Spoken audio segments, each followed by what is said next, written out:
I don't know why you're like this.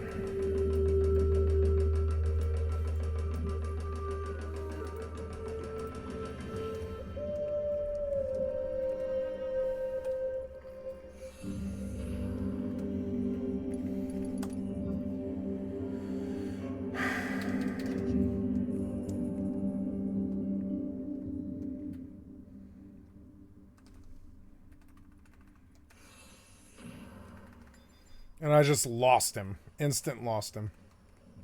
Well, that's better than him killing me. I know which mob he is, so I can just go snag him again.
Valid Vox interpreter subject detected. Transmission initiated.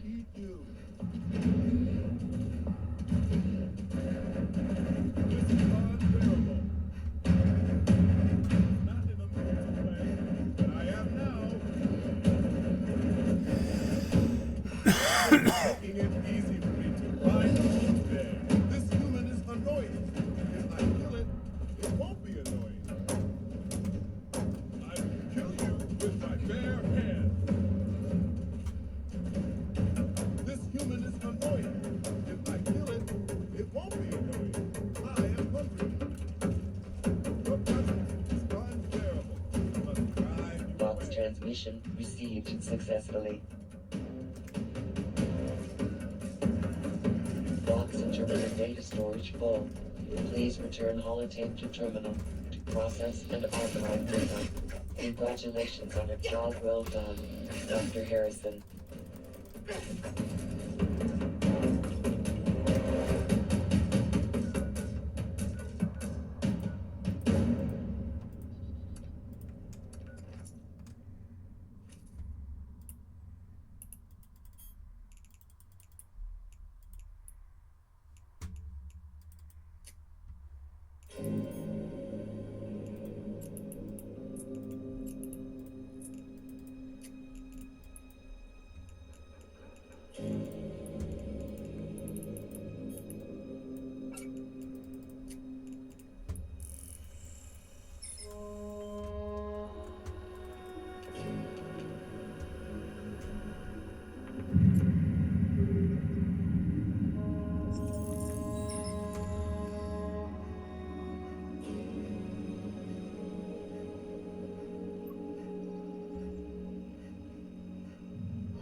cat meat.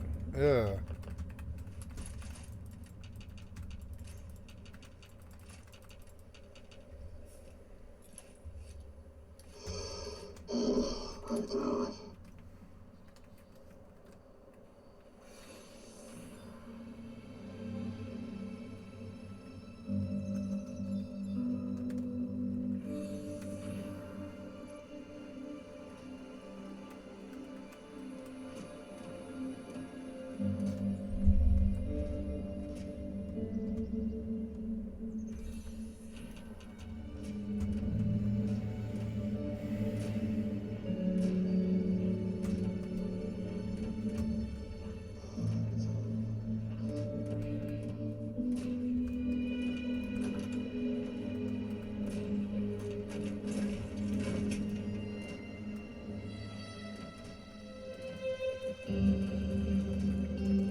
You're doing great. Just hold out a little longer. What the heck? The juice must have been turned up too high.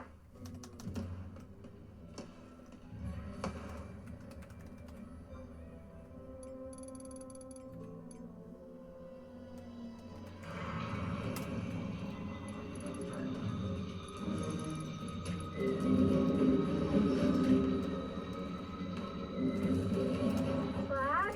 I think it's getting worse, not better. You gotta hurry.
He could pack a punch. At least our noggins are in one piece. My teeth hurt a little. Anyway, hope the reward is enough. You really saved our behinds. Be sure to come on back once we clean things up.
Due to the hardened nature of this unit's exterior, the action believes like a pool full of jelly is unavailable at this time.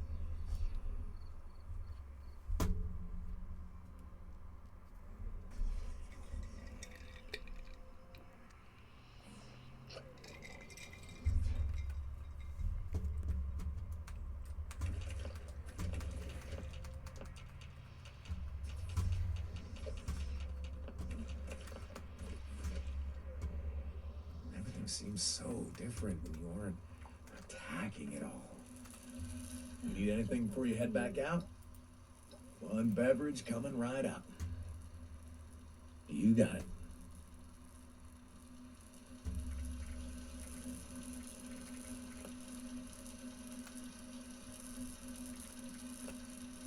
You need anything before you head back out? Scanning Here. for runs, boys and girls. But Scanning. one beverage coming right up. Could be located. This world Then, become see, a desolate. when I was, then, see, Happy holidays. okay.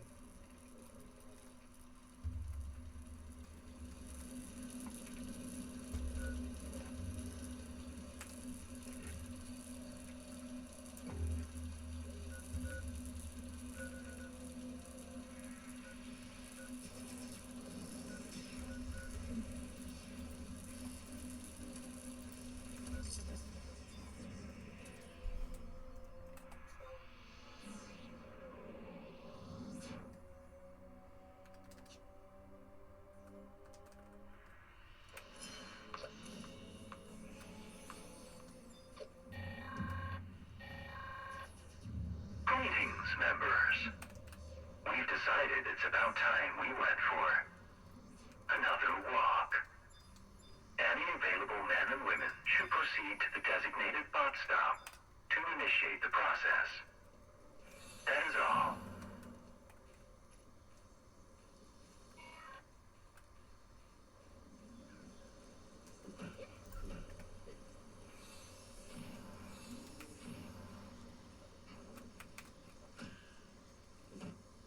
Your skill has increased.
Initiating override. Deferring patrol units during reprogramming. Members. Warning. Hostiles detected. Watch out for those bots, please.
Processing.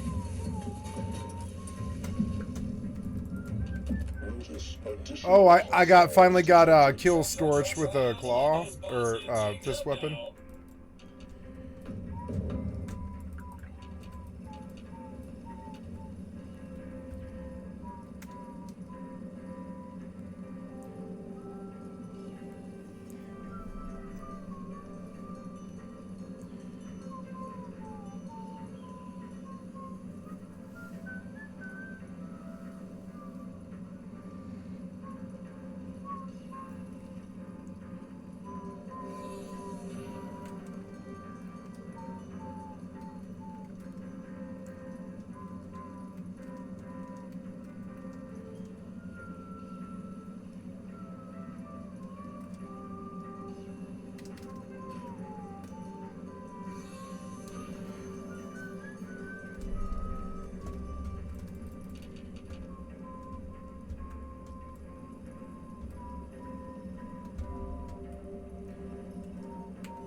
What's this now?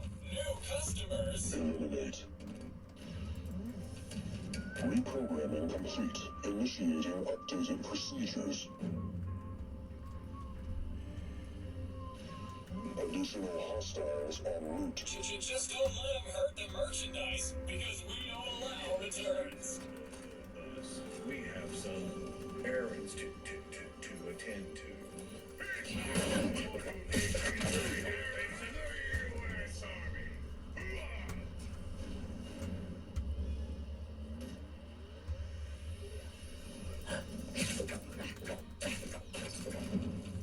Location secured. Initiating patrol.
I should be the boss. I really should.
How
did I get to this point?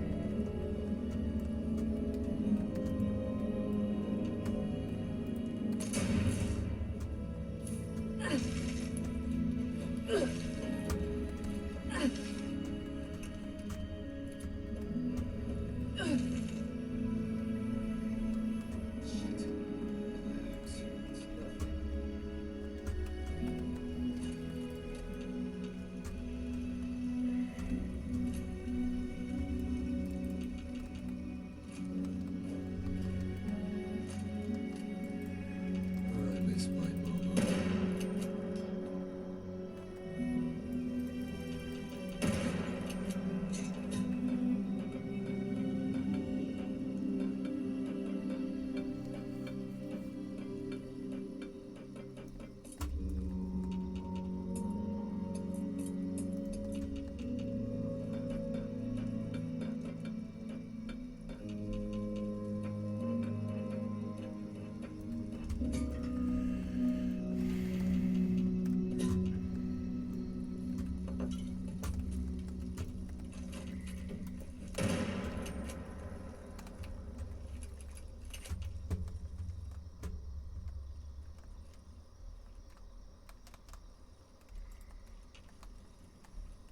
Fucking idiot. I should be the boss. I really should. Wow, terrible.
This unit will not be accepting requests to sit on Santa's I just can't believe you did it. Ronnie came by. Okay. for the Yeah. inconvenience. Thanks for a minute.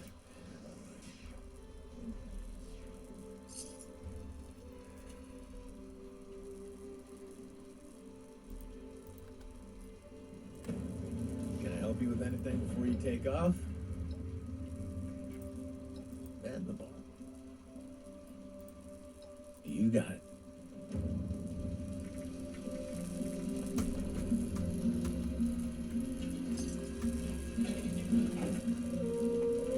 Where are my little elves? No, really? I hear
I DC'd. That's not too good. Wait, it came back. It came back. Some kind of hiccup. Sorry, guys.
I will forever in the light. What hope do you have against the divine? This would be dead.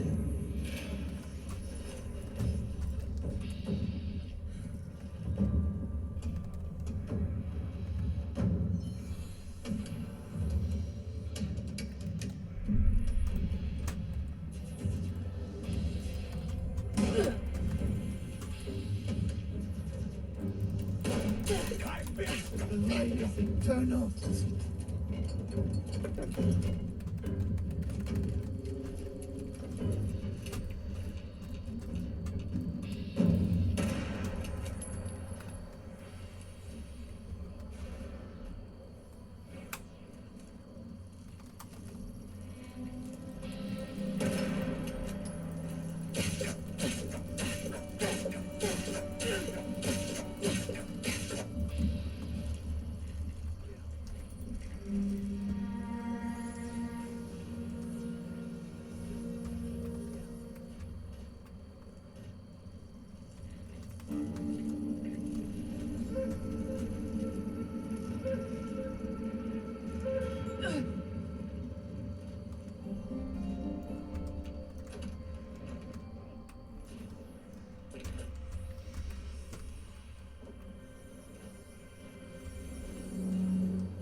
I've blocked so many people.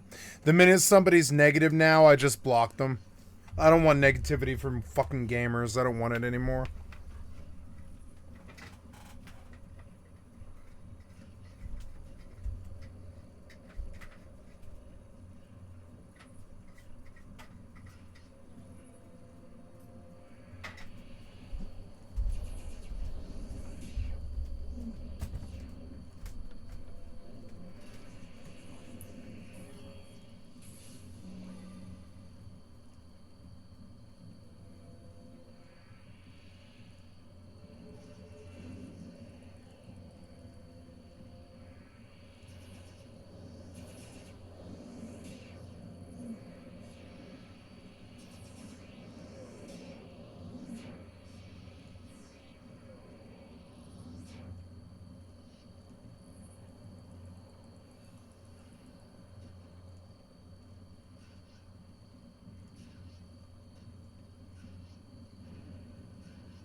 Sorry.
attempt to acquire a Christmas tree has failed.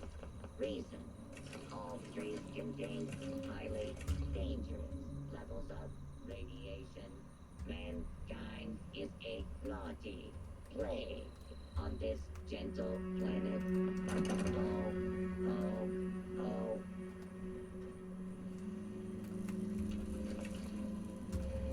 Oh, oh, oh. Happy holidays and a floating happy new year.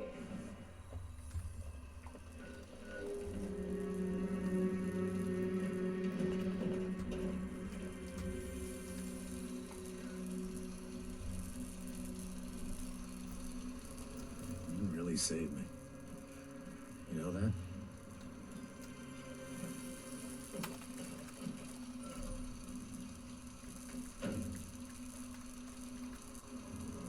We gotta protect what we have. It's worth it.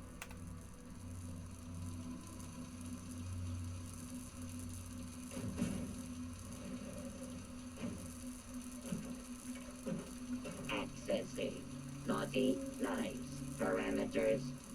Loading. Complete. Ready to make list. Ready to check twice.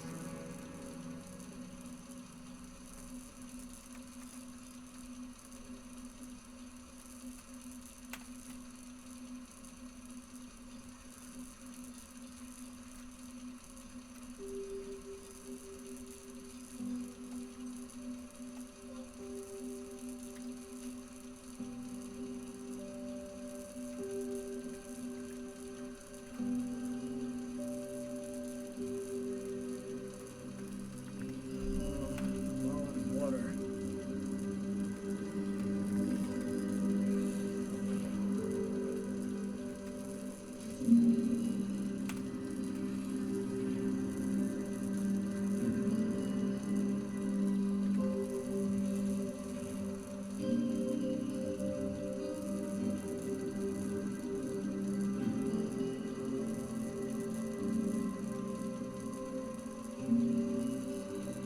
Mind me. Just taking it all in.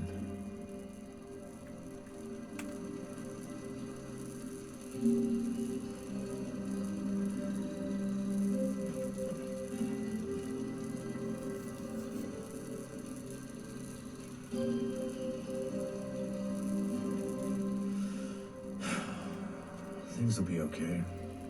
Right?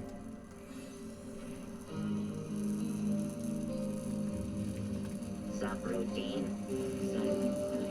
Failed to launch. Likely cause. Total collapse of society. Oh, oh, oh. It's always good to see you around, friend. Your skill has increased.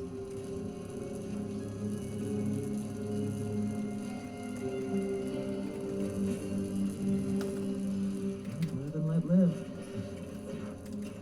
Unless they don't let live. Then they die.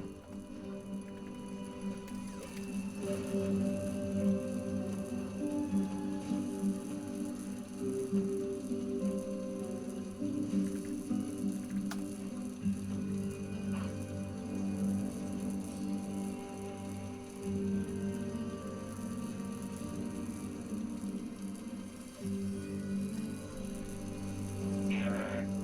Based on current number of registered naughty children, this unit is suffering from a severe coal shortage. Sonny makes it good.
good one, I hope.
Gathering presents.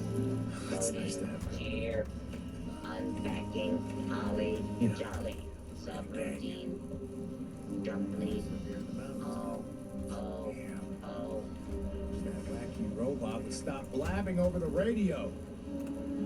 So when Ronnie said dog, what she meant was, well, that. But in the I'm like, yeah, you'll be.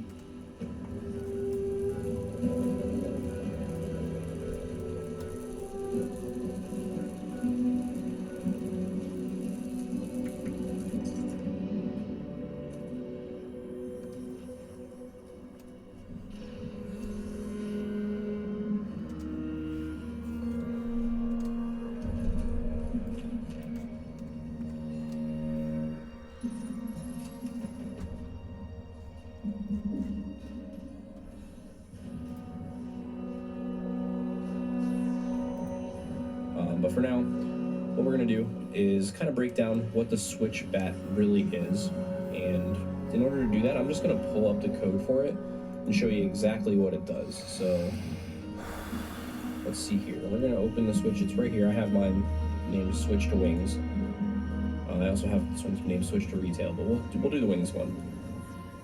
So the code itself is not very, it's not a very sophisticated program. It's not doing anything crazy. Basically, it tells you exactly what it's going to do. So this bat's going to re-register your FF11 DLL, FF11 mains, and FF11 versions.dll for the folders install. So basically what that means is it's going to go on your computer and it's going to change some registry keys. So when you launch Final Fantasy XI, the game is going to look for the registry keys where you have your game files installed. So for instance, and these are going to look pretty similar on every single installation. All installs are going to look more or less the same, and they're always going to be named Final Fantasy XI, all caps. And as you can see, these look pretty similar. This one's a little bit different because I have an extra Ashita folder, but nothing too major. And the most important thing that you need to know when using these switch bats is that you always have to have the switch bat in a folder right before an installation. Always, no matter what. So you can name the base folder whatever you want. You don't even necessarily have to name the second one Square Enix. But anytime there's a Final Fantasy XI folder and that's where the install is that you want to use, if those are the files you want to use, you need to have the switch in the folder before it.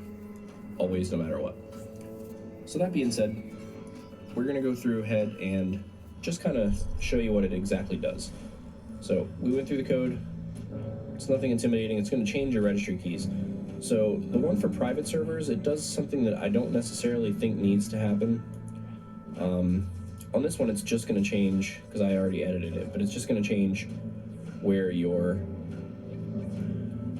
Final Fantasy XI folder is and where your TetraMaster installation is. And really, it doesn't need even TetraMaster. So if you go to your registry, you'll be able to find your registry keys for your Final Fantasy XI installation. This is what it should look like. This one, I was just playing Wings last in my Wings installation, so it says the file path users.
Nice.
Hello?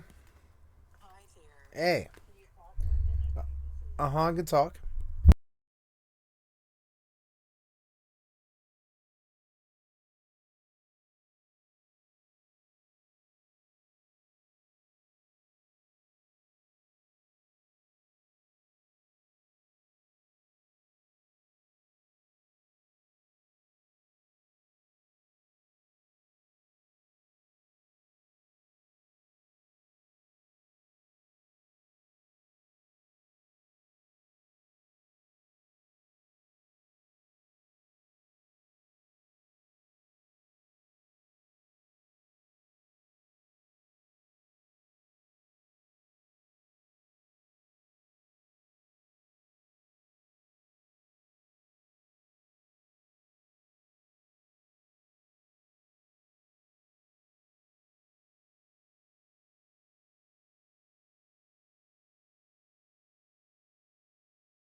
Okay, so I'm sorry, guys. I've got to take a small break here to go be with my family. I will be back. I don't know how long this will take, but I'm going to shut down the stream, and I will be gone as long as it takes. And I will be back here after I go get some dinner and just be around my family and that's all. And I love you guys, and I will be back here in just a little bit. Yeah. And so let me make sure I'm in a place where I can't die. Yeah. I'm gonna shut down because I don't want to die. And then and there we go. And this stream will end here in 30 seconds. And you have been watching Skycat Live. I'm sorry, got kind of a minor interruption. Might be going like half an hour here or longer. I don't really know. And I love you guys. Thank you. Or shorter. I don't really know. I don't know what's going to happen, so I'm just leaving it open.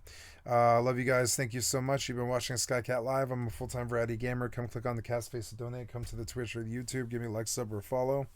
And I love you guys. I'll see you in a bit. I'm gonna need my chain. Yeah. Where are my keys? Keys.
kitty. Okay. Watch your head. Good kitty. Good kitty.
Sorry to trap you in this early, kitty. I know it's early. Sorry. Oh, I didn't pause the video. God damn it, I was afraid of that. I was like, I don't think I paused my video, but I can't go back. Hi, guys. I'm sorry. I left this running for like half an hour while I ate dinner with my family and watered the garden. So here we are. We're going live again. Going live again. Dale. Dale.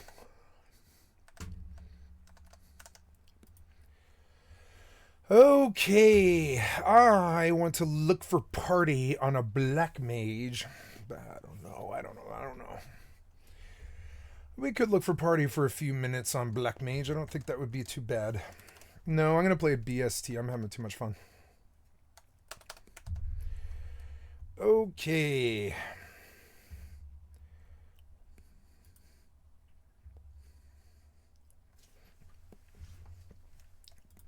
Camp revamp.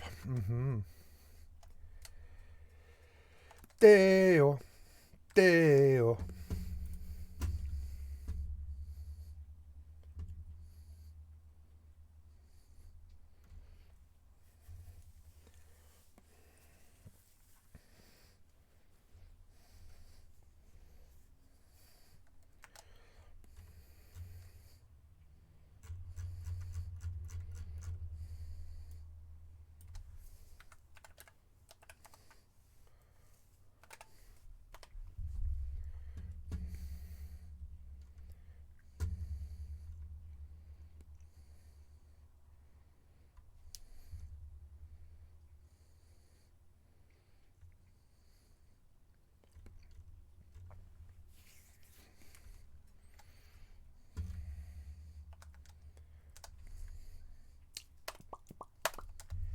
Okay, going live.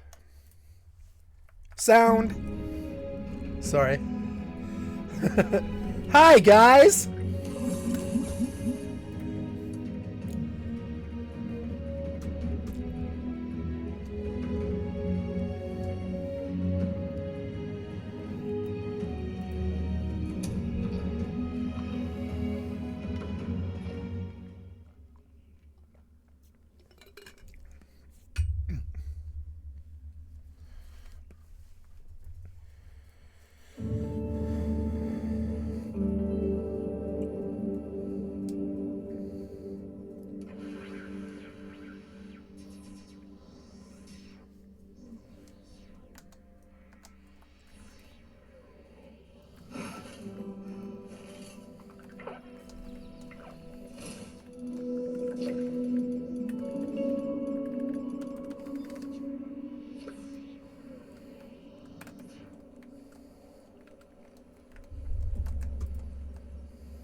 Okay, hello guys, it's Andy. I'm back to make a video, and this video is for the installation of Final Fantasy XI, your own private server, or if you want to connect to another server for free.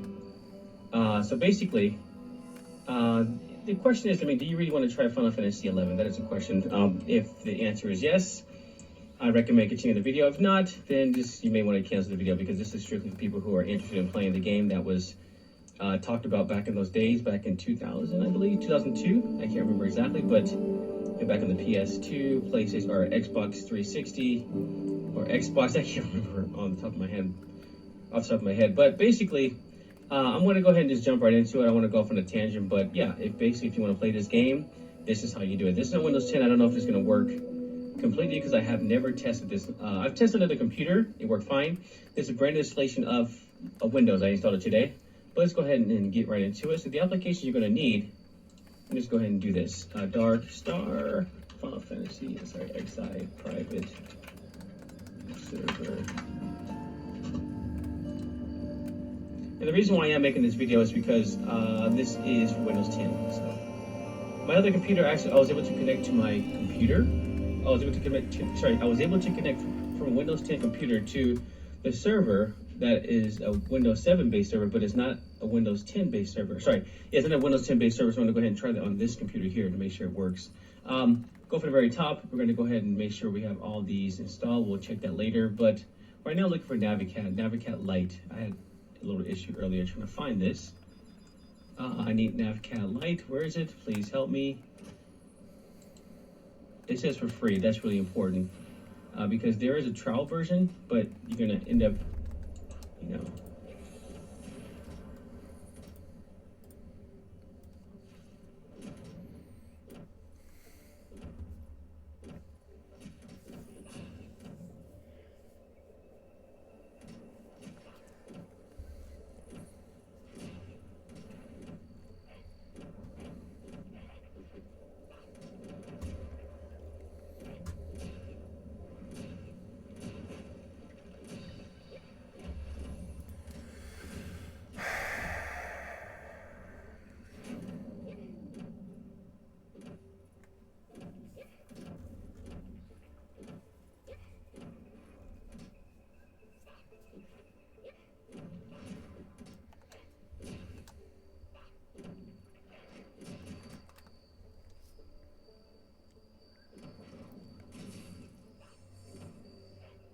Wow, Velociraptor kills crab.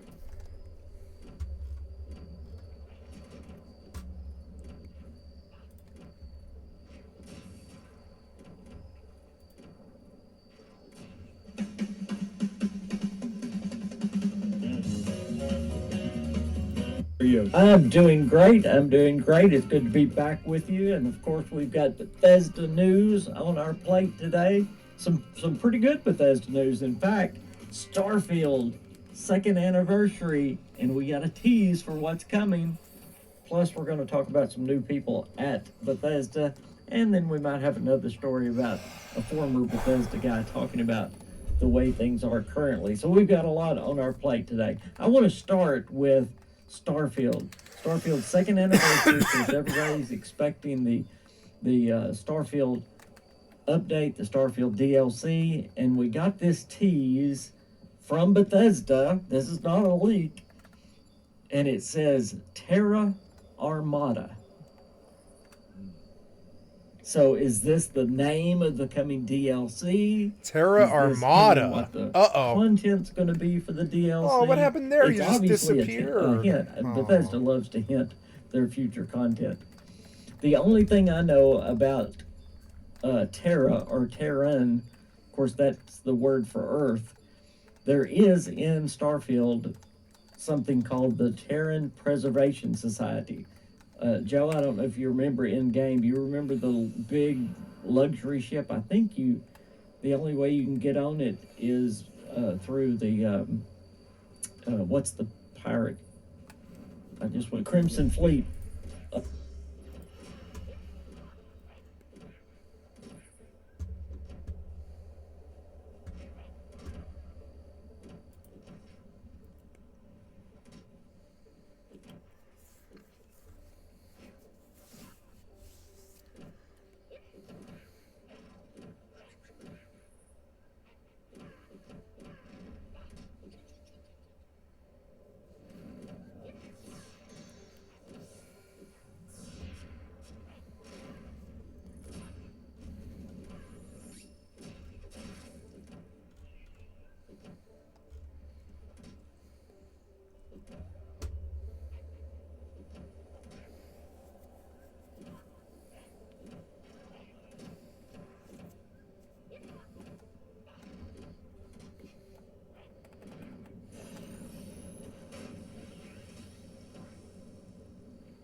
right about now. Don't worry about the poison, and he died. We killed him in 30 seconds, completely solo, 100%. In this video, I have a strong weapon for you guys to kill the snake in 28 seconds, completely solo. Nobody in your team, so you're not gonna take the benefit of taking one for the team and then strongest serum. You're gonna be completely solo. But before the build, let's talk about some stuff really quickly that you guys put on the previous video's comment. First thing, the battle. So the battle, there's like lots of people talking about the battle.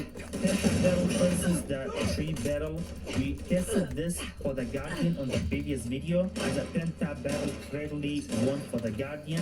But then on the comment section, I saw some of you guys said the Penta will not work for the snake. It's only like good for the Guardian. But today we tested this gun out like literally for more than 3 hours. I will put the live link on the description if you wanna go check out that live and see how well this gun is doing and that test everything that we did, because we did like testing for over 3 hours only about this gun. And even for the snake, the Penta battle was clearly a winner, so the Penta is stronger for the snake as well. And then about the second star, there is 3-star, faster fire rate, explosive, and then 50% critical. We did test all 3 of them out, and if I put them like the best to worst, the best one is faster fire rate, the second best is 50% critical, and then the third best is the explosive. That's how the testing that we did came out, and we did the testing multiple times. Again, you can go check out the live stream yourself. And then for the 4th star, there is like 3-1 people saying which one is better: pinpointed, bullies, and then polished. Pinpointed is the best one. So now let's get into the build. Now you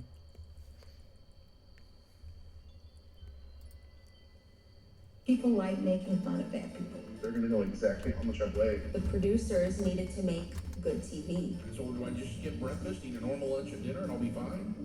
That's not a way to live. My head flew off my shoulders. Oh, country bumpkin of a man. Now, I have seen a lot of bad shows, films, and documentaries. I'm sure a lot of you have seen War of the Worlds, how complete garbage that was, how everyone's talked about it to death. But the thing is, when everyone was talking about War of the Worlds, Netflix released a documentary quite quietly that kind of went under the radar, and nobody was actually talking about like how evil it was. So this is a documentary that focuses on an American TV show called The Biggest Loser, and this ran from 2005 to 2016. The whole show is like horrific to be on. The premise is they would get a bunch of fat people, right? And then they would undergo 30 weeks of intense, rigorous training. This would be muscle training, cardio, but more importantly, incredibly limited amount of calories for them to lose weight. And the more weight they lost, the more points they'd get. And obviously, you know, if you're the biggest loser, get it because you're a loser because you're fat, but also you're a winner, technically, lol, get it, double irony. You'd be provided a trainer, you'd be split into teams, and then other contestants would actually vote other people out. So if you were like fat, but you were too fat, you'd probably be sent home. And obviously, if you didn't lose as much weight as someone else, there was a higher chance that you would be kicked out because you were like kind of dragging everyone down. Now, I know what you're all going to say, the elephant in the room. Pyrocynical of all people is going to make a video defending fat people. Okay, wait. It is not as black and white as that, okay? There is more to it than that. Just wait. Tom Hanks gif. Just wait. Do you know how many times that I've made any kind of post on social media and the top reply is usually someone saying something like this? It is at least 9 times out of 10. This got burp, me slapping my belly, very cute, loud fart, and farting loud. God, I'm so gassy. Loud fart, ass, stinky gurgle. Gas is coming. Ooh, I think I need some gas release. Push his big belly. Ooh, burp, fart. Ooh, it was so good. Hey, buddy, how about you? Burp, few more gas, please. Okay. Bring me 67 back. Covered in mustard.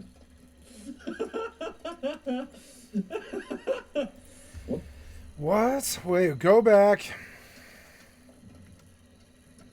What would you like in your Tom Hanks gif? Just wait. Do you know how many times that I've made any kind of post on social media and the top reply is usually someone saying something like this? It is at least 9 times out of 10. This got burp, me slapping my belly. This got burp, me slapping my belly, very cute, loud fart, and farting. God, I'm so gassy. Loud fart. Oh, my stinky gurgle. Gas is coming out. I think I need some gas release. A very cute, loud fart and farting loud. God, I'm so gassy. Loud fart, ass, stinky gurgle. Gas is coming. Ooh, I think I need some gas release. Pushes big belly. Ooh, burp, fart. Oh, it was so good. Hey, buddy, how about you burp, fuel more gas, please? Okay. Fart, bring me 67 This unit will not be accepting. 67 mangoes covered in mustard. What the fuck is playing on my TV? This looks like gay porn. Oh, it's Elden Ring. Yeah, same thing. Now, I get it. The majority of you watching are probably thinking, oh, poor fat people. Why don't you just get off the couch, Lamau? Go on a treadmill. Watching... Wait, what? Ready for business? What the fuck is playing on my TV? This looks like gay porn. Oh, it's Elden Ring. Yeah, same thing. Now, I get it. The majority of you watching are probably thinking, oh, poor fat people. Why don't you just get off the couch, Lamau? Go on a treadmill. Why don't you just eat less, Porky? But the thing is, this show was pushing people to such extremes. I mean, there was one documented case where a woman actually pushed herself so much to try and do better than anyone else in the opening phase that her organs shut down and she had to be airlifted away. So the ironic thing is, people think they're fat because they're lazy, but this is one woman that actually pushed herself so much that she basically nearly dies. My organs were Where literally are my portal arrows? It started with my liver, No, then it went to my kidneys, really? and then it goes to your heart. Fear and that's for where their I was. safety. Contestants as well were regularly sleep deprived, food deprived, and this obviously in this Big Brother-esque kind of way would hype up the tension and make them want to argue with other people more. The producers needed to make good TV. Being sleep deprived and hungry certainly makes it easier for people to get into fights, which would make for great TV. One thing you need to know about a lot of game shows like this, like kind of, I don't know, like Love Island, Big Brother, all that stuff, it's very evil. They will literally hire people that are designed to try to mentally fuck with people as much as possible. Like, ooh, turn the thermostat up a bit, make it too hot in here. How about we cut out that meal? You know, anything to just kind of make them more angry or to kind of incite tension. In a legal sense, of course. We can't cook them alive, but we'll turn the thermostat up enough just so they sweat a little bit. I'm sure the same people that do this probably had a past history in marketing. There was also an editing process as well, and you can really tell that this is like one of the most 2000 shows imaginable. This would not run today. Maybe on like IG Reels, but on actual TV for like the 3 people that still watch TV, it would not work. Like, for example, when the fat people were like working out or jumping around, they would literally add like earthquake sound effects or like camera shakes to basically make fun of them. They're gonna know exactly how much I weigh. People like making fun of fat people. And generally on the show, any kind of abuse was seen as a good thing. It's kind of that tough love scenario of like, I'm going to treat you like dirt, but afterwards, you're going to be an improved person. You've seen this in shows like The Bear. You're terrible at this. You were talentless. You got rid of all the bullshit and you got great. You've seen this in the film Whiplash. Were you rushing or were you dragging? I'm upset! You are a worthless, friendless... And one of my personal favourites of tough love is Full Metal Jacket with Private Pyle, where he was given so much tough love, he improved himself by not only killing his commanding officer, but himself. You're the lowest form of life on Earth. I am hard, but I am fair. I mean, we've seen this time and time again in multiple shows from that era. I mean, a good example in the UK was this show called Jeremy Kyle. They would get the absolute dregs of society, of British society. So we are talking absolute dregs. These were like people that were, you know, the lowest form of income, on benefits, basically the people that the big government want you to villainize as like, oh, they're the reason why we have no money, not us. Ignore the big money sacks behind me. But what the Jeremy Kyle show would do would constantly berate these people, harass them, and then at the end, put a hand on their shoulder when they're completely broken to go, it's okay. My team's going to give you some support. It's okay. And then they'd use this polygraph test as well, even though polygraph tests are just complete bullshit and they are very easy to fraud. And one of the main reasons that show was shut down was because one person went on that show, he had a terrible time, and then afterwards, sometime later, he killed himself. There was a whole inquiry about it, like, was this connected to the Jeremy Kyle show? Obviously, all the lawyers were just, you know, saying it wasn't, but it led to the show being shut down, and we have never had a talk show like that again on TV since. It was basically Jerry Springer, the UK version, but just really boring and sad, which is like most UK shows. Now, a major problem with this show, apart from the just absolute harassment, but the thing is, it was kind of normalized because that's how pretty much all the shows were back then, all the kind of talk shows and the game shows. It was brutal. They had basically no TV regulation back then. It's like, okay, as long as you don't kill anyone or like say the N-word, allow it, it's all good. But one of the biggest problems with the show was it was completely flawed because it's called The Biggest Loser, but they noticed time and time again, most of the contestants that lost the weight, they would put all the weight back on and then even more. So they would end up being more fat than if they never went on the show in the first place. And obviously as well, like once you won, it's like, here's some money, don't buy McDonald's with it, lol. Like there was no aftercare with this show whatsoever. I mean, I'm not saying the aftercare should be, you know, just don't eat that fillet of fish. Don't do it, man. Don't order from KFC. No. Like, you know, setting them up with like a personal trainer or something, or some kind of like workout routine or a diet. Don't order I think the that KFC. could have been good as well. I'm not sure about you, but like my brain is completely cooked where it's like, I know what I need to do, but it's almost like if someone tells me what I need to do, I do it like so much more efficiently. I mean, that's why, for example, like I have a personal trainer. I wouldn't need a personal trainer. I could do it on my own, but it helps me have that motivation and have that drive. And I know, by the way, like having a personal trainer, that is a fucking luxury. It's probably up there with having a therapist, if anything, just like that kind of like self-care, you know, getting the dopamine out of your brain. But the point is, like, these were people that, like, as soon as they won, it was just like, okay, back home, fatties. I don't want anything to do with you anymore. I mean, keep in mind as well, them putting the weight on was bound to happen. Like, I've been to America, genuinely, I don't even think being fat in America is a lazy thing. Your food is shit. Why do you think you've got this ride of, like, soy influence where it's like, oh, I have my grass-fed beef and my avocado on my wooden cutting board? The reason why these, like, complete, like, ass-hair stains to humanity even exist is because there's, like, 1% of food in any supermarket in America that's actually healthy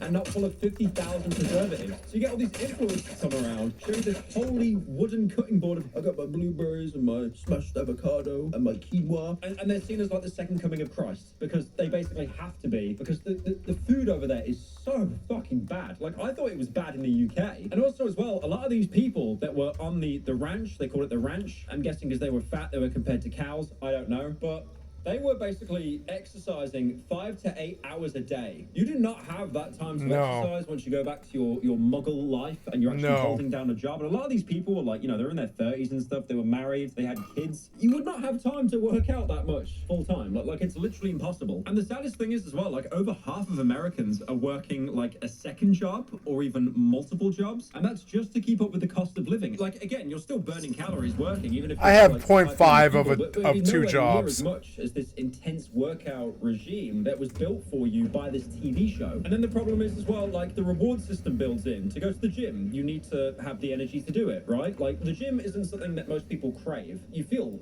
fucking amazing afterwards, but you need that energy to actually go in the first place. And if you've like finished your second job of the day, it's like, oh, you know what, I'm burnt out. What's the fastest way to get dopamine? Fast food. I'll like DoorDash something. The problem is as well, because there was no aftercare, the contestants, they weren't told how to lose weight at all in any kind of healthy way. It was just like, okay, you run on that treadmill, fatty, and also you only get 500 calories a day. Like, we've all seen crash diets as well, people that lose a lot of weight very quickly. And the thing is like, this seems good. Like, for TikTok and stuff and Instagram, holy shit, it is the holy grail of views. You lose so much weight in 2 weeks. How to fix worn out heels of running shoes.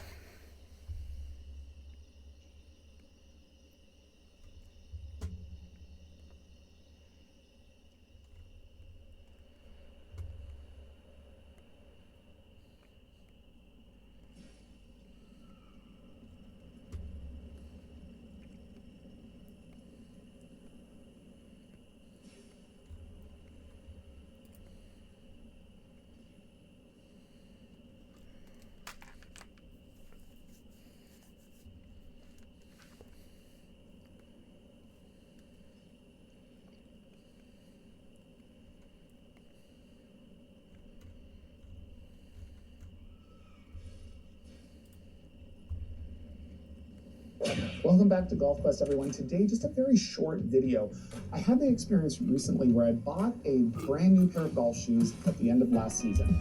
I hadn't worn them very much, and I was wearing them out on the course, and at the end of the round, I found that I was getting a real pain in my ankle or on the heel of my foot. And I opened up the shoe and I realized, oh my goodness, I rubbed off the backing of the shoe already. And these weren't cheap golf shoes, so I was a little disappointed for that. And I didn't want to just toss them because the shoes are actually really good, except for that. I really enjoyed them up until me too. that moment. So I went on the Amazon and just... I have a nice, expensive pair of Nike Airs, and I don't want to lose them. To see if there was something I could pick up as a fix. And I actually picked up these little patches. I don't even know what name this is, but they're really cheap. No affiliate link to this at all. I'm just sharing a little success I had. They go on really easy. They're just kind of like stickers. So you basically put them in. I'm going to show you how that works. And it's a game saver. Like, I've been using these now for a couple of months, and they're just starting to wear off, but you can get a whole bunch of these patches for really, really cheap. So even when it wears off, you just peel off the old one and put on some new ones. There we go. I think this is going to really extend the length of my shoes. Now, I was concerned. I'm like, will it provide enough padding that my ankle won't hurt? And the answer is a resounding yes. So the end of that round, when I noticed, my foot was quite sore. It was hard to walk. But I haven't had that problem since because of these little patches. You don't have to buy this specific brand. I will put a link to the exact brand that I used, just so you have a reference point. But I'm sure that there's tons of them, and you get a whole bunch for, like I said, a relatively cheap price. So I'm going to show you how they go in, and then if you're having the same problem, I consider ordering these and fixing your shoes. Easy, cheap, safe. What we're going to do is take one of our packages here. Again, it comes with different sizes. You can, before you peel it off, you can kind of feel around, see what you want to put in there. I'm going to start with the smaller one.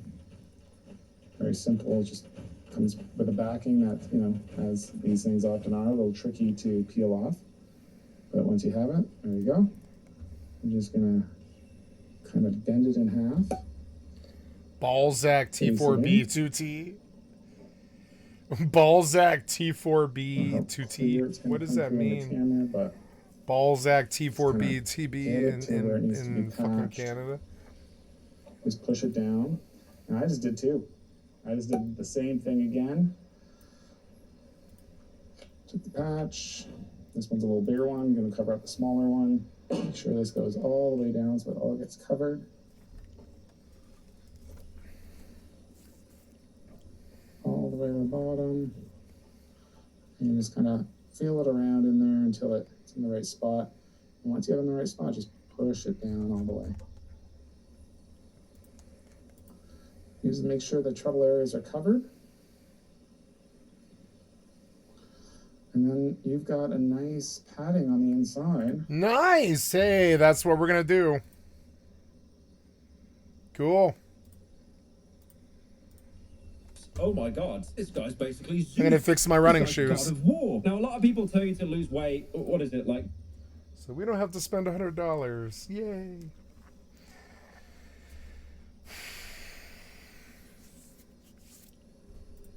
2 pounds a week or something, which is like the healthy weight. That's boring. That's slow. Ew, I don't want to do that. I just want to eat. I'll just like snus, or I'll take Ozempic or whatever. The problem is, if you lose weight faster than that, in most cases, you permanently mess up your metabolism, which is what happens. Oh, I'm dead. I'm dead. Contestants. They lost weight so quickly that by a once doom they started to soldier. put the weight back on, they almost Son had to of a do bitch! I double the keep amount of effort dying. that they were doing on the ranch to keep the weight But up, I'm still because up. the metabolism just could not keep up. This has happened to actors as well. I mean, a good example is Christian Bale. Like, he has lost so much weight. Like, for The Machinist, he bulked up for Batman, and then he got fat when I think he played like Dick Cheney or something. And he's even gone on to say, like, oh yeah, he Dick can't Cheney. keep doing this. He cannot keep like putting on weight and losing it. Like, he's literally fucked up his metabolism from doing that. I'm not so sure now. There's two reasons. One is my own health. I don't think I can keep doing this. Like, there was one contestant on the show that reported that he was eating 800 calories a day while burning 6,000 calories a day. I was eating 800 calories and burning 6,000 to 8,000 a day. Like, there is no way that you are not just eating up muscle at that point. The way your body works, it will obviously prioritize burning carbs, then fats, but it will eventually work onto muscle if it has nothing else to work with. And 800 calories, that's horrendous. God, you know what I want to say for these fat people on this show? If only they had the influencer with a baseball cap and he just walks in with his shredded six-pack and he shows that wooden board of the grass-fed beef with the salt on it, and the avocado, and the blueberries. Oh, we would have been saved. We would have been saved. Now, I know a lot of fitness bros are going to cope in the comments saying, yeah, but because they were fat, they'd burn more calories anyway. Okay, true, I do get that. Like, if you weigh more, if you've got more, like, body fat on you, you will naturally burn up more calories than, like, a skinny person by doing the same level of intensity and exercise. I get that. But at the same time, the ratio there, like, that is absolutely screwed. I mean, for context here, like, when you run a marathon, you'll burn on average around 2,500 calories. So to burn a minimum of 6,000 calories, you'll have to do like 2.5 marathons every single day for 30 weeks. And then there's also this thing called like a starvation threshold, which is anything under 1,200 calories a day. So these people are just going through absolute hell on TV. One of the contestants even admitted as well that when he took a urine sample to, you know, check for any kind of inconsistencies, the doctor found urine in his blood due to malnourishment and dehydration because he'd basically just been living off lemon juice for the entire week. Just drinking lemon juice and maple syrup and and there's blood in your urine, which obviously means you're so dehydrated. Now, more about that metabolism, because I feel like that's one of the biggest issues about this, to show why the entire thing was just a colossal failure. There was a study that was done looking at the health of past contestants, and they found that the story behind lemon juice and maple syrup.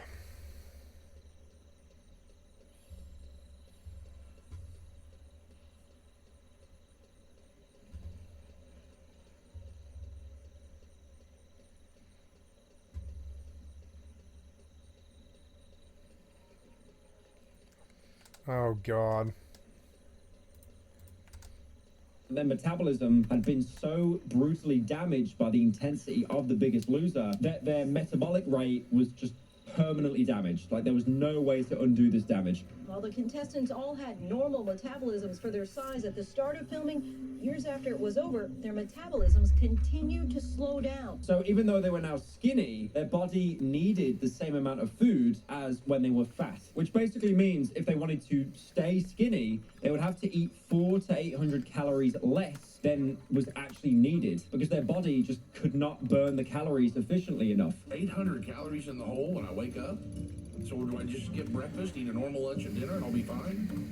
That's not a way to live. There were also two trainers that appeared on the show as well. This was like kind of the moral support. I'd say like good cop, bad cop, but they were basically just both very horrible people to the trainers. So it was a man and a woman. The woman was Jillian Michaels, and she actually refused to appear in the documentary at all. And from what's happened, I can definitely see why. All the clips of her are just berating people when they were crying, throwing up, physically collapsing under stress and training. There was also this scandal as well where she was actually handing out caffeine pills to her team, and this was after the doctor banned caffeine as a substance. I was given stackers. You're allowed one of these today, but they were approved by the trainer. Stackers. No caffeine pills, no caffeine.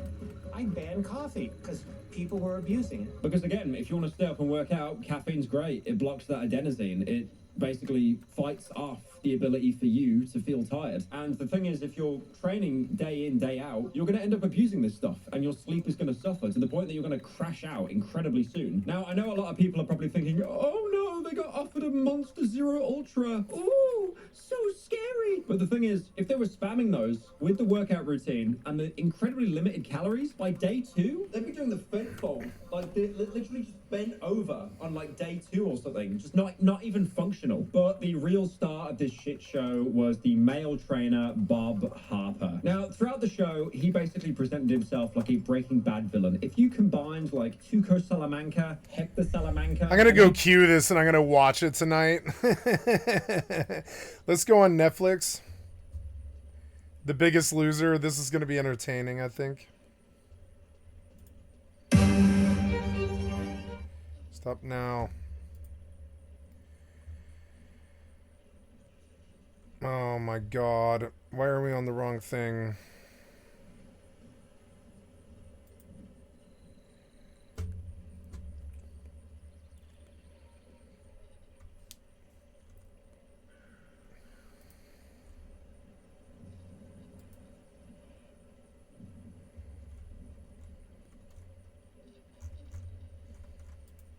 If you added all the evil deeds of Lalo and removed his charisma, you would have Bob Harper. I mean, this is someone who would like purposely push contestants to vomit because it would have looked good on TV. You ain't puking? You're fake puking. Now get over here. And the thing is, he actually appears on the interview because he was obviously so starved for attention, and he just has absolutely no remorse. He said he was doing it for the ratings, all while doing this while sat in like his luxury apartment wearing a suit, and he's holding this like crusty rodent dog. I mean, there was one scene in particular where like he's purposely singling out this woman, and this is like the most Full Metal Jacket scene I've seen in my life. This is like the drill sergeant singling out Private Pyle because he's just too lazy and fat to do anything. Bob singles out this woman, constantly berating her for not being able to follow his exercise. And you can even see Bob like gets a genuine reaction out of it. Like he's kind of like laughing and covering his mouth like, ooh, I had a bit of a crush out. Ooh.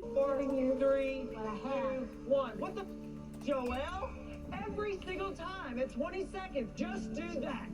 And my head flew off my shoulders. Shut the up! That little country bumpkin of a man. Now, one of the only good characters in this entire show was the doctor, Robert Huizenga. He's someone that would, like, do regular checks on these people. He obviously didn't give a shit about, like, the ratings or, like, being this kind of, like, you know, star or anything like that. He just wanted to kind of do his job. He'd do small talk with the, you know, the contestants, making sure they're okay. He seemed like a really likable guy. And the worst thing is, the trainer, Bob, hated this guy. Like, the doctor was saying, you can't continue with this training, you have an injury. And then Bob basically says that this is a doctor with a god complex. Oh no, the fat person can't do my workout routine because they're injured. What under doctor's orders? Who's the doctor? God? Every season, I pretty much said I was going to quit unless I got to talk to the trainers. You know, he was the doctor of the show. A lot of people in the medical profession, some might say they have a god complex, and maybe Dr. Huizenga is no different. It's just really, really obvious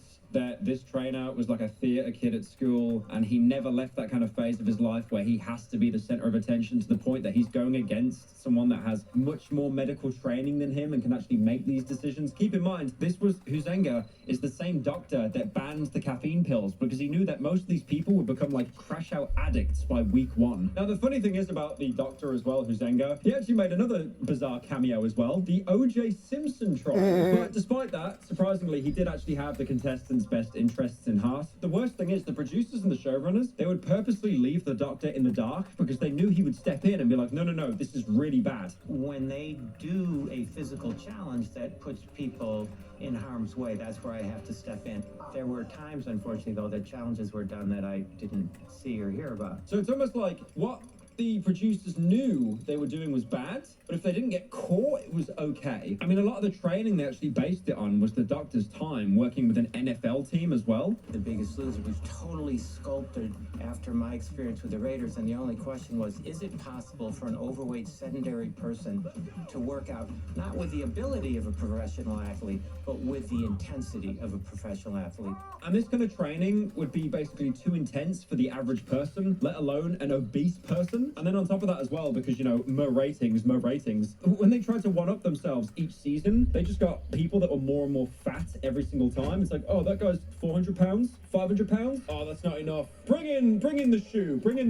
But the problem is, the people that they brought on were so fucking fat that they could not even do the training in the first place. So it was just a colossal failure. It was scary because from season 1, you have women 200 pounds, men 300, and it just went up. And with that, the ability to exercise a straight line down. I mean, I'm pretty sure some of the final contestants they got on the show were akin to like Henry VIII, someone who like near the end of his life had like a system of ropes and pulleys just to get him out of bed. I mean, the funny thing is back then as well, like being fat was actually looked upon as a good thing because it's shown that you had a lot of money, you had wealth, you had more to give, I guess. It was seen as like a symbol of like nobility, a symbol of attraction, and now it's been completely reversed, except in niche communities full of mentally ill people.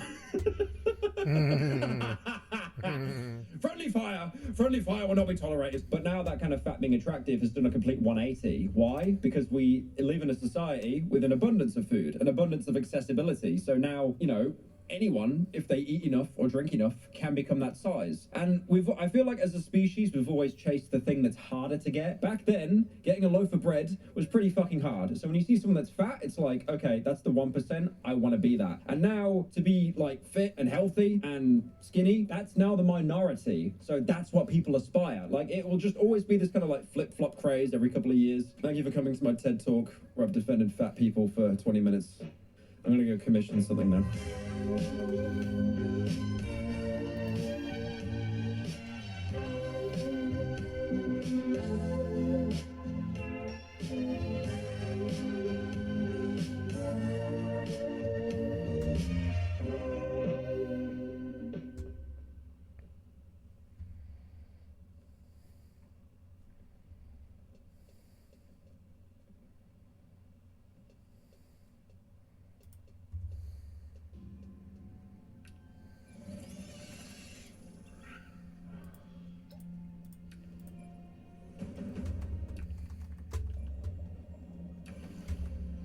Ark has brought you 10 years. A whole new world is waiting.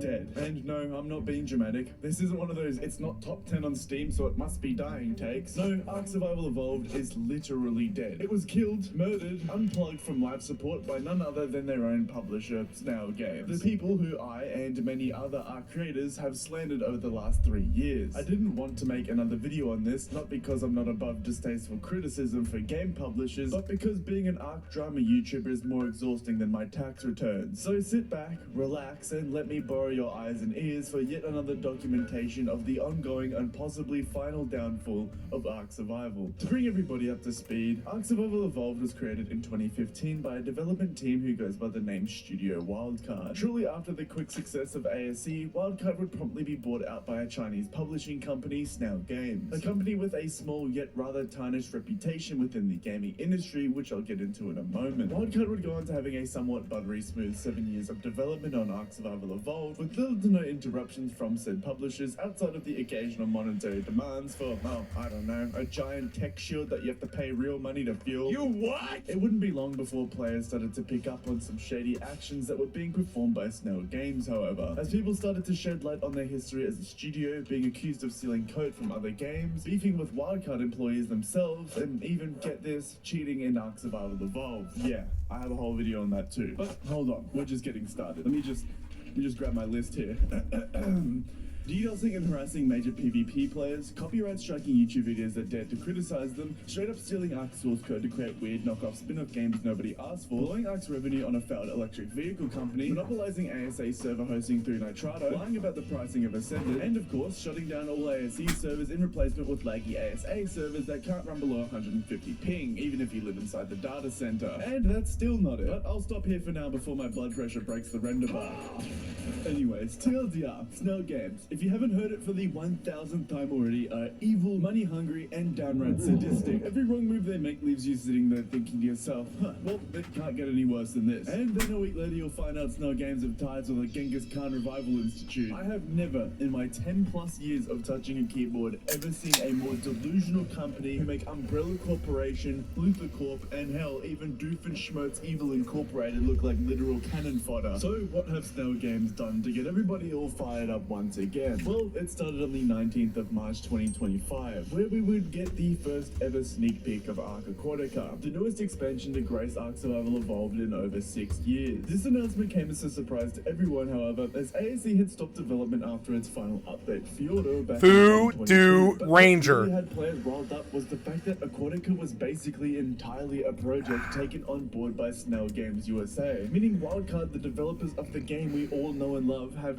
absolutely no involvement with this update whatsoever. And given Snail Inc.'s track record, a lot of us were extremely worried. especially me, because at the time I was busy making a video trying out some of Snail's other video game projects, which had about as much depth to them as a bit of toilet seat urine. But some important information to include here is that no, Snail Games aren't an actual game development studio. They're just publishers, so they instead hired a small indie company by the name of Siren Studios, who before this had a track record of nothing. Aquatica was originally revealed at a press conference for Snail Inc., where this image was released in a press kit alongside a video, which at first glance looked rather enticing until you watch the trailer. Now, upon the literal first frame of this, I can already point out about 10 problems. But the real drama is when you get to the rest of this thing. First of all, the trailer looks like it's been recorded on a Tamagotchi watch with some of the worst FPS in a trailer I've ever seen. The camera then pans to a still camera of the map, and wow, doesn't this just sell it to you? I've taken multiple degrees of film as well as done a number of works involving cinematics for Ark itself, and this literally gives me a migraine to watch. I'm pretty sure whoever they hired to do this trailer has never even seen a video game in their life, nor have they ever edited anything, because this logo reveal is just so shameful, man. You can tell the Aquatica logo is almost entirely made of AI as well. Whoever made this just downloaded the Ark font and slapped it over the top and called it a day. The funniest thing about this whole thing is that this trailer alone isn't even the one that caused too much anarchy, as Snail would follow up with another trailer almost a day later, which, well, you've honestly probably seen this already. I can't play this whole thing because Snail have snipers on the roof of the building next to me ready to copyright claim me at a moment's notice. But seriously, all I have to say is, how did this trailer get past even 2 people at a board of directory? Did they seriously think people will watch this complete and utter disaster show of a trailer, which looks nothing like the game, and go, oh, I'll snap this up for $20? I'm convinced that every person working for Snail Inc. isn't human. There is simply no company out there this stupid to not only release updates on a game against its own creators, but to then literally create 2 of the most doggy doo-doo trailers, who I would be mortified if I found out somebody ever got paid to make. When this trailer came out, even Wildcard themselves had to clear their own studio on Twitter, stating they have absolutely nothing to do with this update or anything regarding Aquatica at all, and that they'd continue to turn a blind eye and keep working. Oh, I got a new Honestly, tambourine. I Nice. feel so bad for Wildcard at this point. 214. Imagine watching 10 years of hard work just be destroyed by people who New are meant shotgun. to back you and your team. You can tell the morale must be dwindling for this poor studio, and there's really nothing they can do, or else they'll be fired by the big bad boss, Mr. Shihai, or he'll find where you live and turn your router into a pipe bomb. The thing I don't understand the most is the fact that Snail labels this update as the game's 10-year celebration, like this is some sort of gift for us that we need to pay over $20 for. Believe it or not though, it keeps getting worse. A few months after the fallout from the trailer, another brain-dead company, IGN, decided to stick their toes into the mix, releasing their own form of a trailer which actually looked like a trailer made by humans. But this was most certainly not IGN's doing at all. It seems like Snail actually paid somebody who has touched a computer before money, but not as much money as they definitely paid IGN to host this trailer. Alongside this, however, IGN also hosted a developer panel speaking with the lead developer for Siren Studio, the people in charge for the development of Aquatica. In this interview, they would go on to stating that they were working, and I quote, in collaboration with Wildcard. So in collaboration with Wildcard, we decided to do the all underwater environment, as they haven't done that yet. They also stated that Aquatica will only be releasing on Steam because it would be too much effort to include this update on console for them, as well as the fact that it had also been delayed for 1 month. Fast forward to June 18, where Snail Games USA would release yet another miserable, low-effort trailer featuring a popular kids band known as Illuminati Sons. I don't really know who they are, to be honest, singing over the top of footage downloaded directly from Wildcard themselves. Never do such a thing. I can't play too much of the audio from this, but it's just...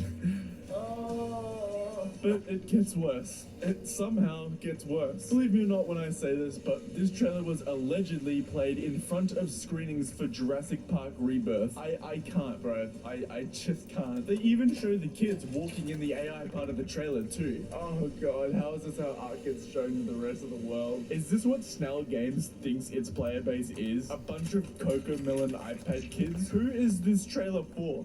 Seriously, I went to see Rebirth when it came out and I didn't see anything, thank God. But if I did, I probably would have committed the worst form of chicken jockey arson over the family of 3 in front of me. Chicken jockey!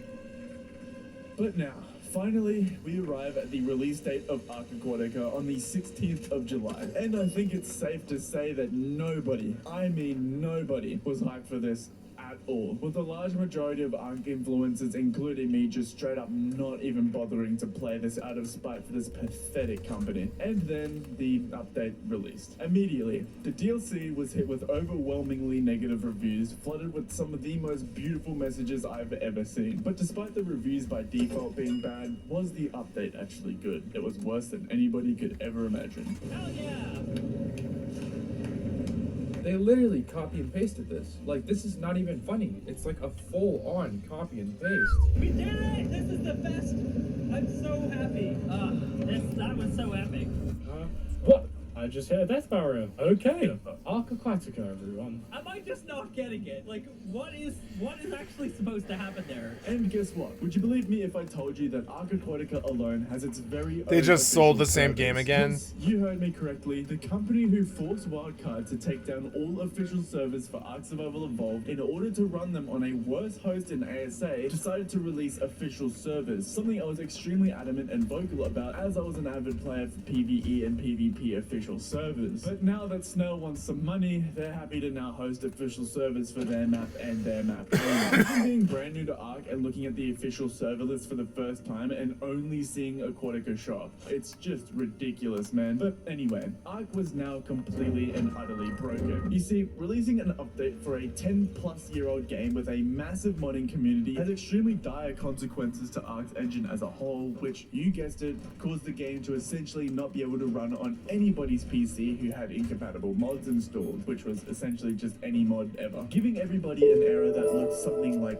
this. This prompted the developers to scramble and fix whatever they could, which included releasing a beta version of ASE titled Pre-Aquatica, a name that will forever hold a special place in my head. Oh, and even without mods, all DLC maps are unplayable, so they might as well have just deleted Ark from everybody's PC at this point. So, player numbers dropped to an all-time low in Ark history, essentially because nobody could play in the first place. And if you thought that was the worst part, oh, no. Trust me, it gets worse. Because on the same day of release, Snail posted the full version to that song I mentioned earlier to their YouTube channel. Again, who is this video for? Why was there money spent on this and not an actual fucking trailer? But how did the developers respond to this tragedy? Well, pretty good actually. Since its release, we've basically had daily patches and updates coming in to hopefully resolve most of the problems. There's also been multiple Discord threads reaching out to mod developers in order to update the game as a community. But honestly, if I was a mod developer, I just wouldn't bother, man. What would even be the point? Nobody plays the game anymore. Despite the map itself being an absolute train wreck, however, Siren Studios aren't the ones to blame at all. I think they just got hired by Snail unknowing of what the company truly is, which is something you have to be pretty blind to not see. But either way, they didn't know what they were getting into here, and it seems like they found out as soon as that AI trailer dropped. As a few days before Aquatica's release, one of the lead developers of Siren Studios, Z-Swell, would go onto Twitter to publicly state the following. With Ark Aquatica launching, I wanted to share some insight into how the game actually came together. We had no say or heads up about the AI trailer. It caught us off guard just like it did you. I'm not posting this for sympathy or attention. I just think players deserve some context. A lot of good people put in serious work under tough circumstances, and that part of the story hasn't really been shared. Aquatica was built in Unreal Engine 4 by a core team of around 10 developers.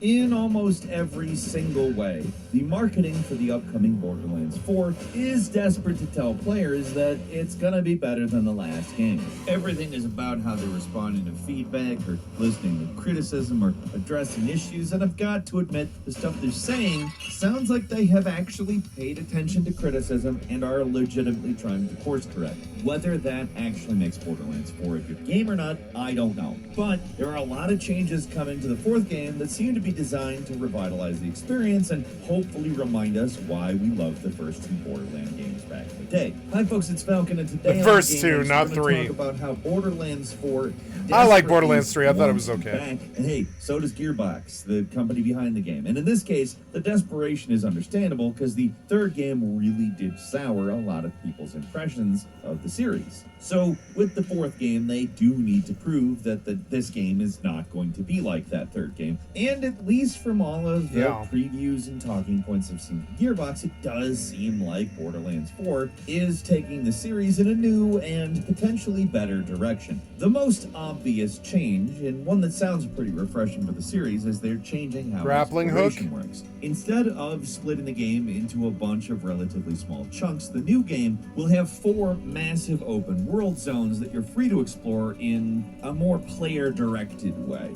Many of the main quests can be completed in any order, and there's going to be dynamic weather and an event system that has different things happen as you explore, and there's more isolated points of interests and things to find by just wandering around. There are still traditional quests, but there will also be more fancy word incoming immersion activities. I know we've heard that word quite a few times over the last decade, but it means different things to different people. But what it seems like is that they're trying to put things in the hands of the player, things to do on your own that sound like they'll grant some pretty serious rewards. Something we hope ends up in your hands is a GameRank subscription. It's free, it's just a button to click, and hey, did you know that most of you haven't clicked it yet? I'll bet you did. Enable notifications, and we thank you big time for doing so. Anyway, the most intriguing to me is that there are vault key fragments hidden around each major zone, and if you collect enough of them, you'll unlock a vault in that area, which is a high-level dungeon with some seriously good loot hiding inside. Finding vaults has been the major thing to do in these games, so making it a side activity in this game is pretty intriguing. Gearbox is promising there will be 0 loading times in these zones, and they're seamless to explore, so that's good. Adding more open world bloat might not sound like your idea of a good time, but I actually think these ideas support the Borderland experience, because we have to keep in mind what Borderlands is, and for that, these things sound good. They sound like they might get the world to be more fun and engaging. Now, to navigate these huge zones, I've introduced a personal vehicle that can be summoned at any time called the Digiturner. Basically, it's the vehicle from Destiny. In fact, it seems like this game is taking a lot of cues from Destiny, but good cues. So one of the biggest complaints that Gearbox seems to particularly focus on is players' reactions to the writing in the series. Now, for fans and general audiences, these games have just gotten too goofy. The writing seems like a parody of a story that just doesn't exist rather than a story. Stupid, goofy humor is part of the series' identity. Nobody wants that to go away, at least nobody who likes Borderlands. But there's a good way to do it and a bad way to do it, and Borderlands 3, I think, fits into that latter category. This game, at least according to the narrative director, is going to be quite a bit more serious in tone. There are still jokes, of course. There's that trademark Borderlands lameness to some of the dialogue, as far as I can tell from watching previews. I don't necessarily think that's automatically bad. Sometimes a little bit of cringe is actually charming. So a little bit of that, not complaining about, just have to make that clear. But it does seem like there's a concerted effort to make this game a little more grounded in tone with its storytelling. Like, it looks like there's an actual bad guy who we're meant to take seriously, and fewer completely over-the-top ridiculous quests. Meme humor and toilet humor appears to be, or from all accounts, seems a lot more limited. And if you played Borderlands 3, you know exactly what I mean by that. I can't tell you if the story is going to be great. I can't even tell you if it's definitely going to be better, but it does sound like they're taking the criticism to the last game pretty seriously, and that's the foundation for doing it right. Like, you can't do it right without acknowledging what you've previously done wrong, because without fixing those mistakes in your process, you're just doomed to repeat them. So, fingers are crossed on this. An example of how they're attempting to change the tone is, I kid you not, a claptrap volume slider. A volume slider specifically for Claptrap's dialogue. I remember a time when everybody used to love this guy, but he's increasingly become the target of blame for the series' problems. The terrible Borderlands movie did not help that. I don't think I'm going out on a limb here by saying in Borderlands 3 Claptrap was pretty fucking annoying. Pardon my French, but I don't think there's another way to say it. We all do wish this option would maybe be patched into Borderlands 3. That could probably help that game a lot. But throwing in a Borderlands 4 makes it clear Gearbox is aware of those complaints. People find this guy annoying. They get it. I would also really like it if, besides a volume slider, they also just tone him down in general, like particularly his more obnoxious qualities. try to make them funny and maybe even a little likable, if not likably unlikable, one of the two. But if they fail at that, at least there is an option for silence. But one of the most important things in a Borderlands game is the loot. It's a looter shooter. It's arguably the looter shooter. The loot is why people play the game. It's the point. So getting that right is, of course, pretty essential. This one, just like basically every other major system in the series, is being adjusted due to player feedback. In the last game, the big complaint was that loot was way too easy to get. High-level rarity guns were too easy to get. There was hardly a chase anymore to get the best legendaries, which, yes, the player base's big complaint was that the good stuff was too easy to get, which sounds crazy in the chase for legendaries, but that's kind of what the games are about, is what keeps people playing past the point of credits, and making it too easy defeats the purpose of the game. It is a looter shooter, so loot has to be not only satisfying to acquire, but also the quest for it has to feel worthwhile.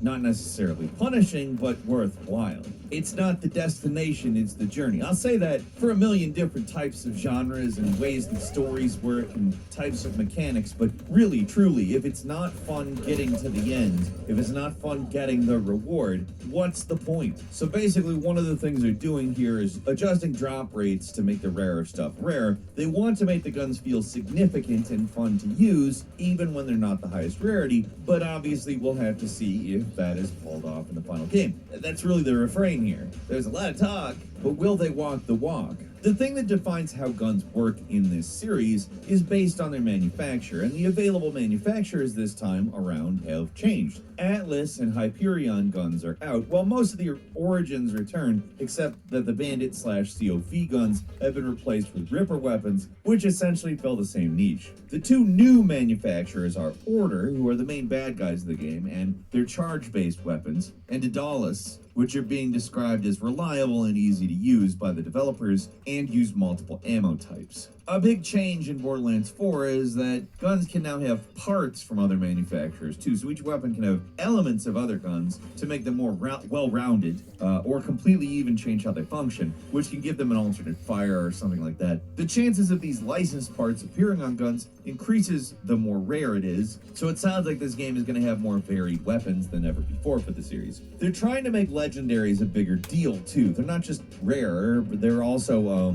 going to have unique properties that set them apart from other guns. So the chase is going to be harder, but the reward should be better. Like, the idea is that they're more worth it, which, let's be serious, that's what we want, right? And that's not even all they're doing to switch things up. They're also replacing the artifact slot with enhancements, which give you passive and active boosts depending on which weapon manufacturer you're using. This is meant to boost certain types of weapons and encourage players to stick with one of the gun makers and adjust your build around those types of guns. Finally, there's a new heavy ordnance slot for grenades and stuff like rocket launchers. These weapons are no longer requiring ammo and instead charge on a cooldown, which means at least hopefully you'll be able to use these weapons more often and not just save them for boss fights. It's a lot of changes, but at the same time, it's not like revolutionary change. These are evolutions that, I mean, I'm not gonna lie, might not be enough. We don't really know. It might need revolution. One of the brave things about these games is they are combat games,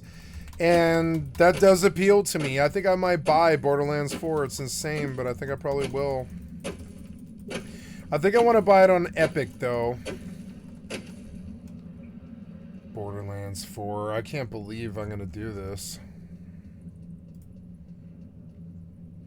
September 11th, that's 5 days. You know, I've not been looking forward to a game for a while.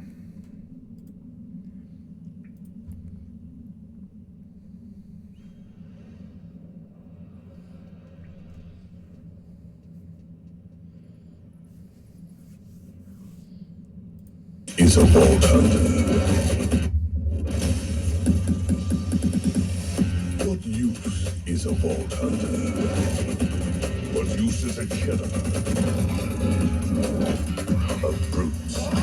A rule-breaking, taking, running, and gunning natural disaster. You are, in a word, mayhem. I take that personally.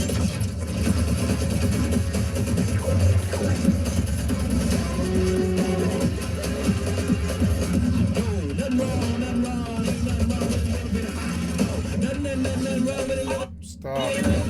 It's all like DMCA. Ugh.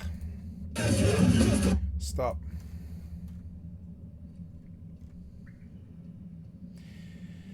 Explore all new regions of Kyros with 2 additional Vault Hunters with the post-launch content of Borderlands 4 Super Deluxe Edition. Experience all new story and side missions and take on new challenges and fearsome foes. So you can just pay $130 and be done with it.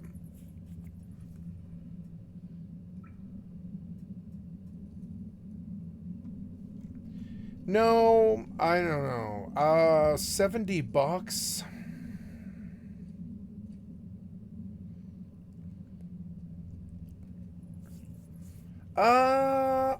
I don't think I'm going to buy this game because I know that it's going to take me away from MMOs. And it's not an MMO, it's a single player game. I want to play it for like 10, 20 hours and be done with it. I'll probably steal it, frankly. I've been back and forth on this. Every time I come to go swing and buy this, I don't know.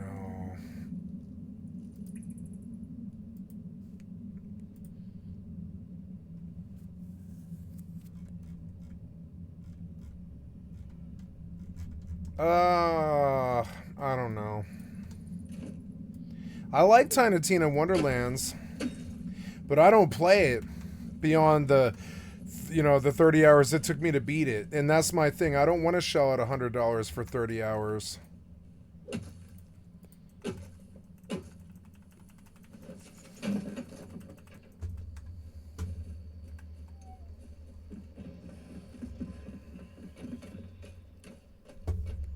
Upskirt. Chicken jockey.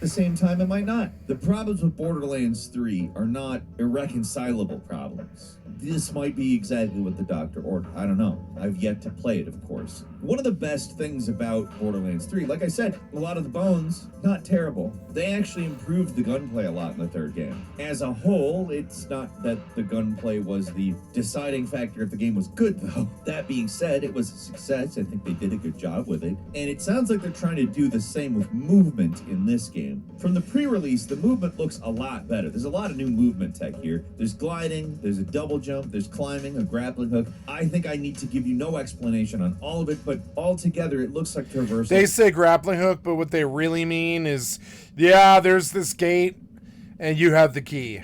Is a lot. Can you shoot the grappling hook like Halo Infinite at the walls? Probably not. And I think we there, see, grappling hook. Grappling hook doesn't mean anything, no. And that is my deciding factor. I believe I'm being suckered in. I will buy Borderlands 4, but not for $70 fucking dollars. I'm not doing that. I'm gonna boycott.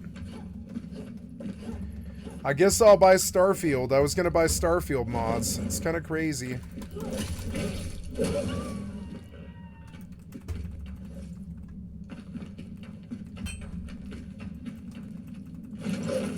Oh, what is this? Oh, what the fuck was that? Oh, look, I got a new bow. Sweet.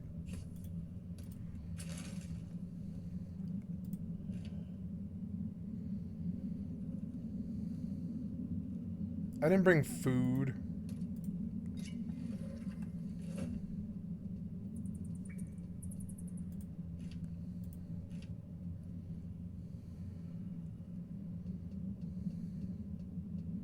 Oh, stab charges, huh?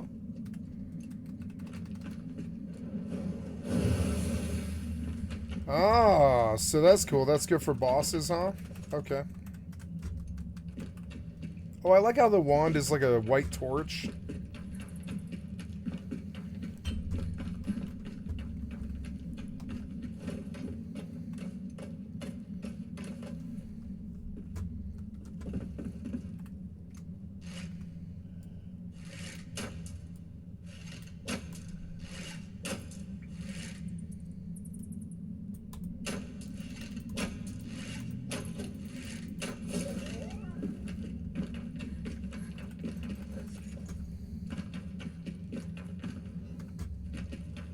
Enshrouded.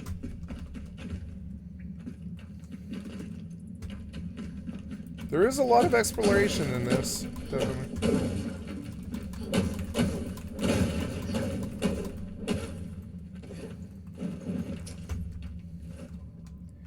It's unfortunate. I was looking forward to Borderlands 4 for years, and I was like, I don't know. The day of, though, they're going to want $60, and I want to see it be better than Halo Infinite.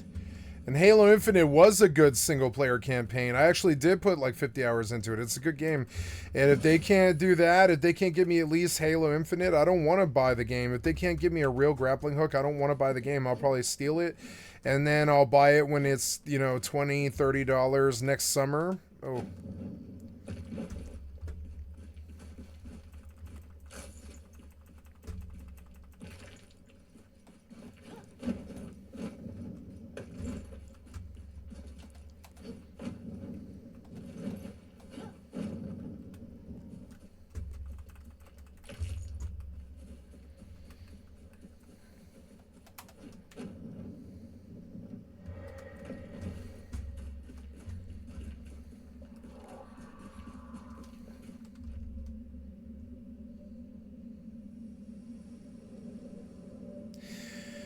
I don't know, $70.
Fuck, the teleport's cool, though. You've been examined. Am I dead? No.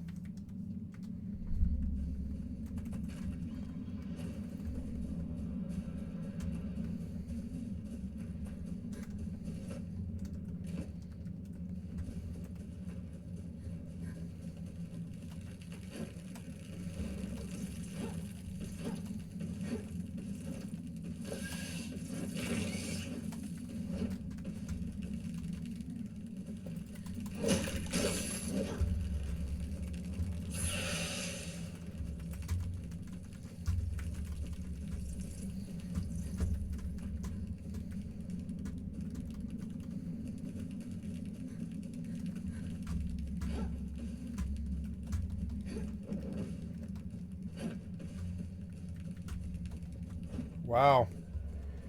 My instincts were to come up here, and they were right. That was kind of cool. I like the parasailing aspect of it.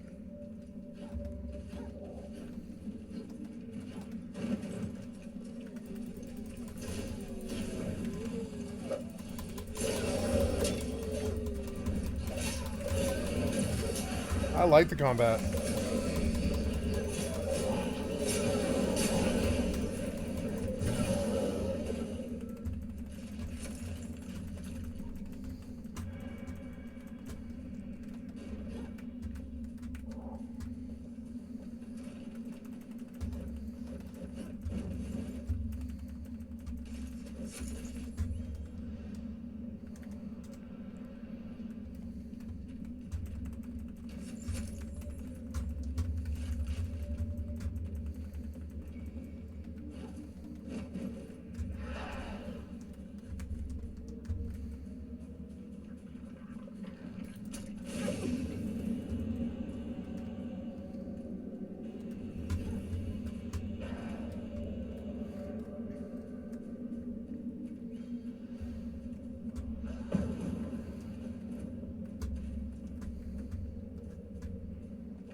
I like the combat. It seems evolved.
Itchy. My hand's itchy for some reason.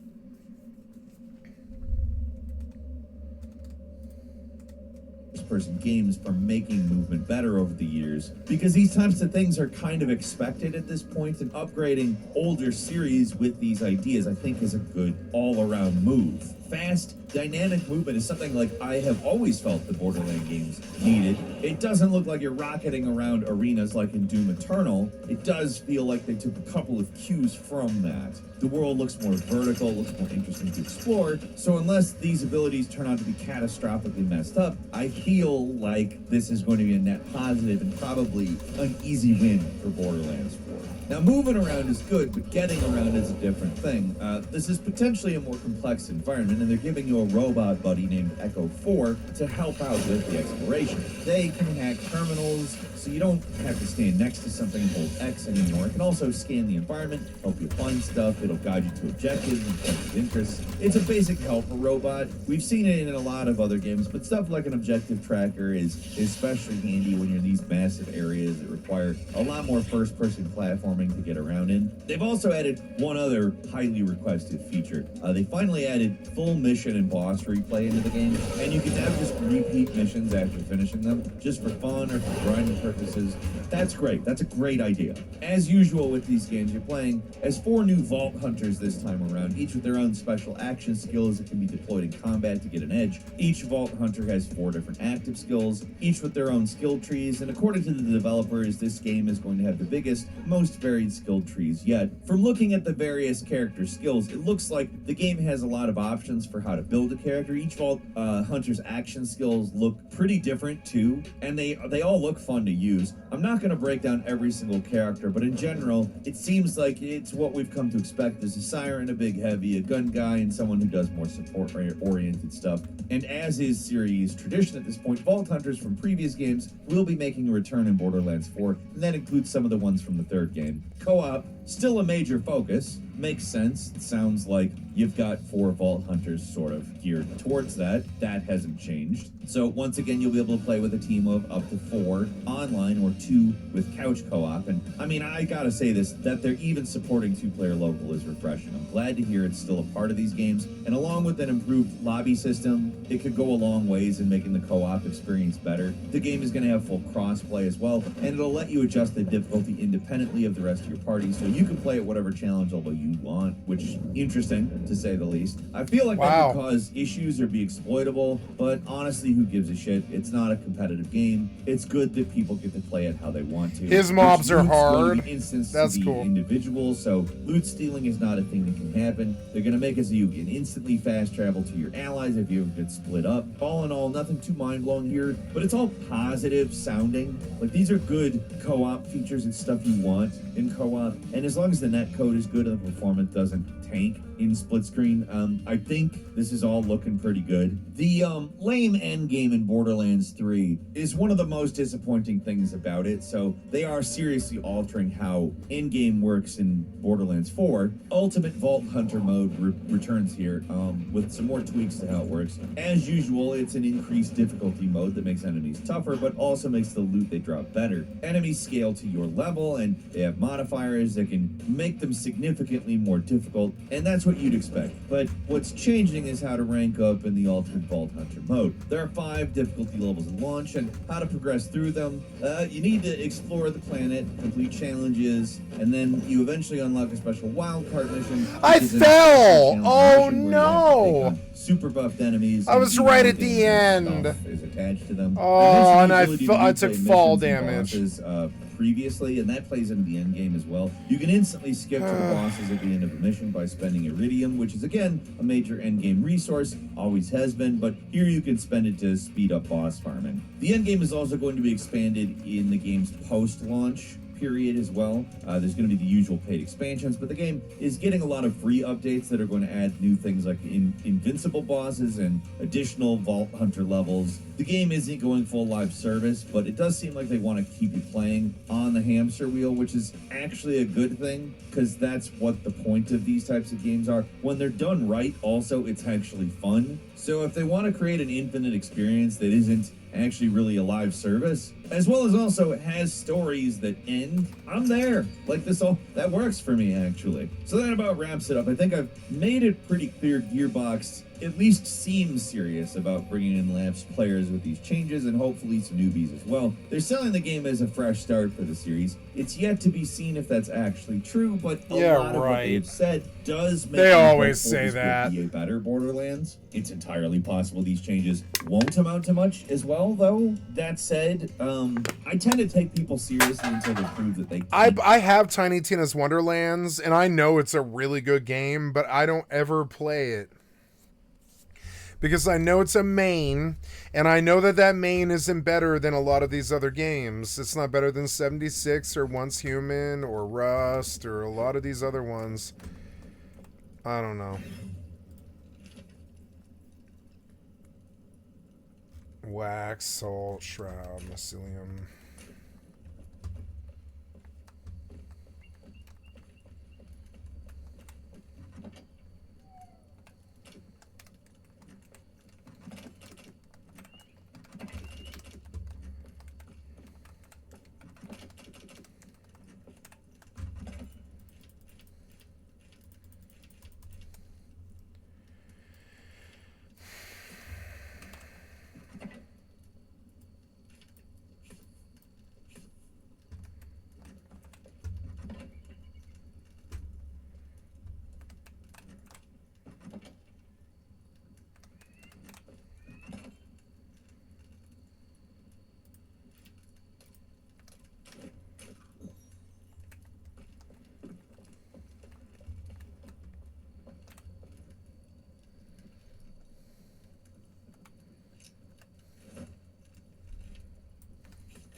What?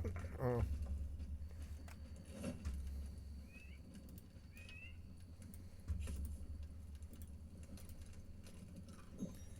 There we go.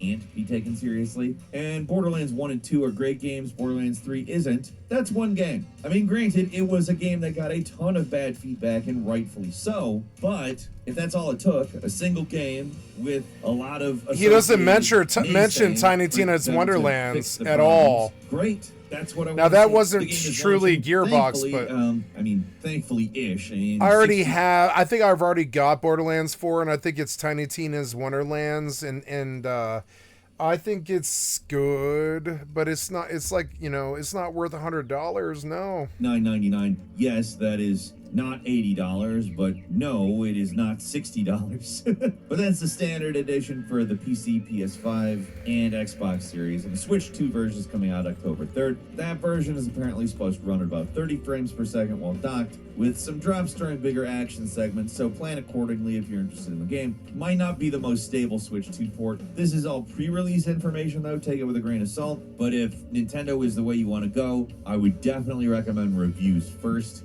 It's entirely possible that wherever that information came from could have been outdated, or within the next month they could do a lot of optimizing. Release a day one patch on the Switch version. Who knows? There's the usual assortments of special editions and collector's editions, but there's no early access nonsense. It's September 12th for everybody except Switch.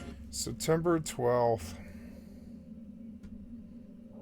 I'll come back when Gearbox stops smoking ice. Yep.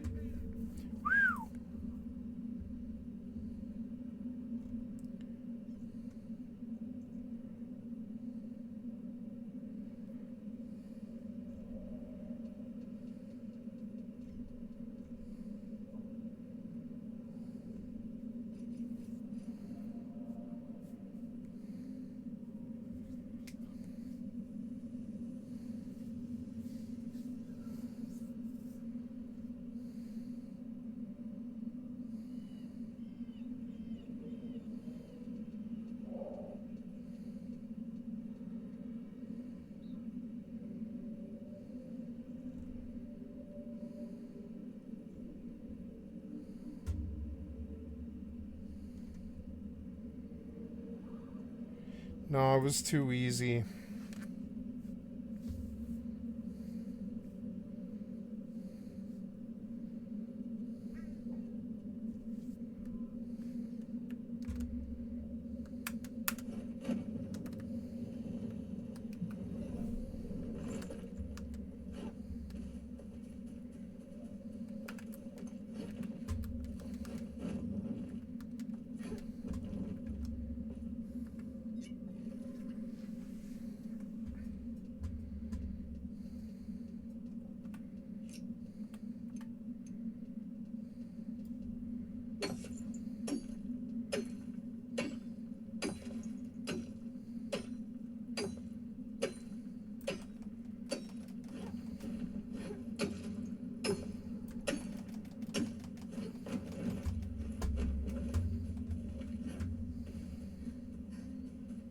Look, I did it way wrong the first time.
I like this combat more than Genshin Impact.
It feels like a ninja game right now where they've got like 1 or 2 hits and they're dead. And I think I want to go return to main menu, and I want to change the settings on the server, edit, enemy damage is 500%, boss damage, enemy health is at 25%. Let's put the enemy health at 100%. I just want enemy damage high, and I want my damage high.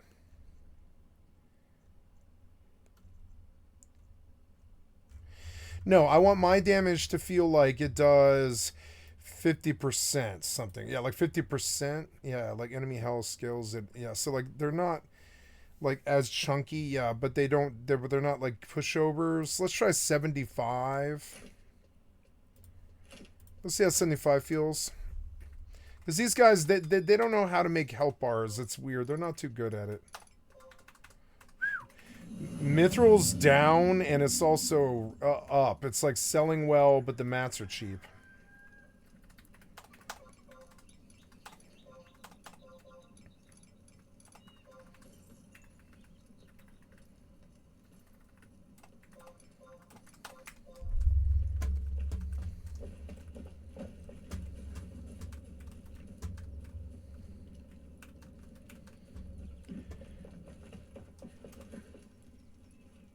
Oh, I gotta get bandages. Yeah, I keep forgetting that too.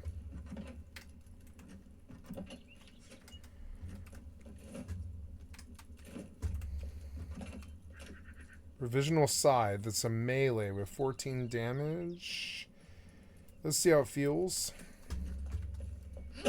Oops, sorry, buddy.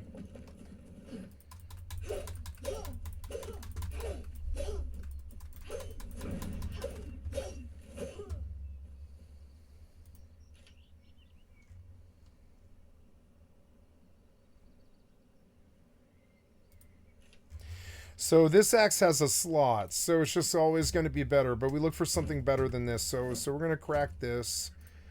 But I mean, you know, it was good. It pays out good. It's good loot.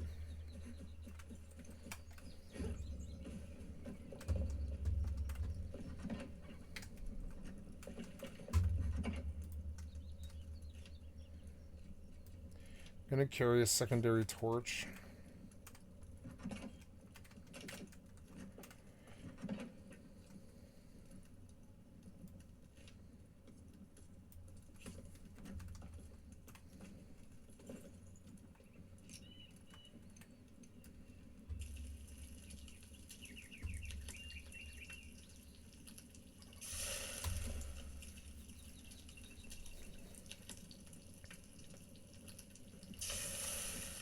I like going into the shroud. I want it to feel like it's harder. Like harder than it is.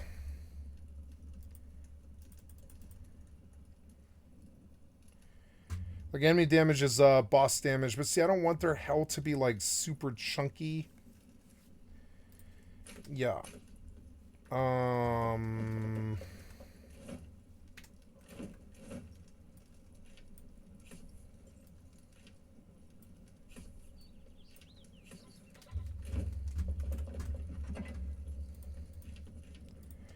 Now we're a little bit more ready to go into the fucking fog. Try again.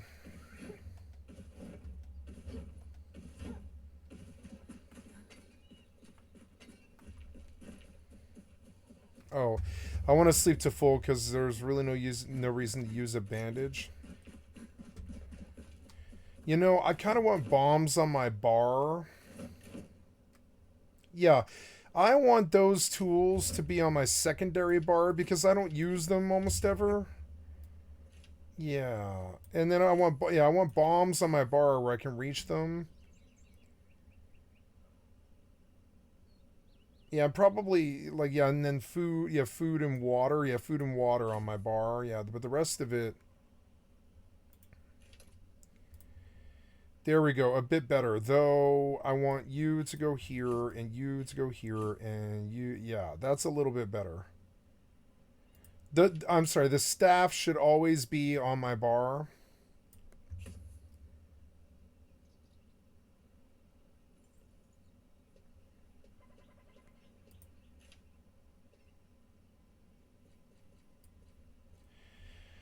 So I don't think I need that to be on my bar.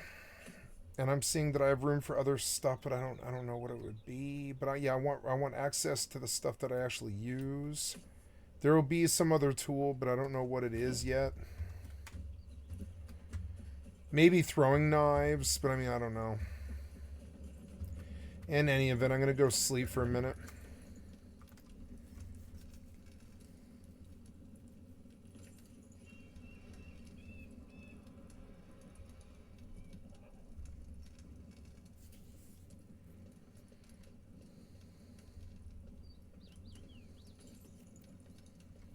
Nobody mentioned Tiny Tina's Wonderlands, and I actually beat that game quite a bit.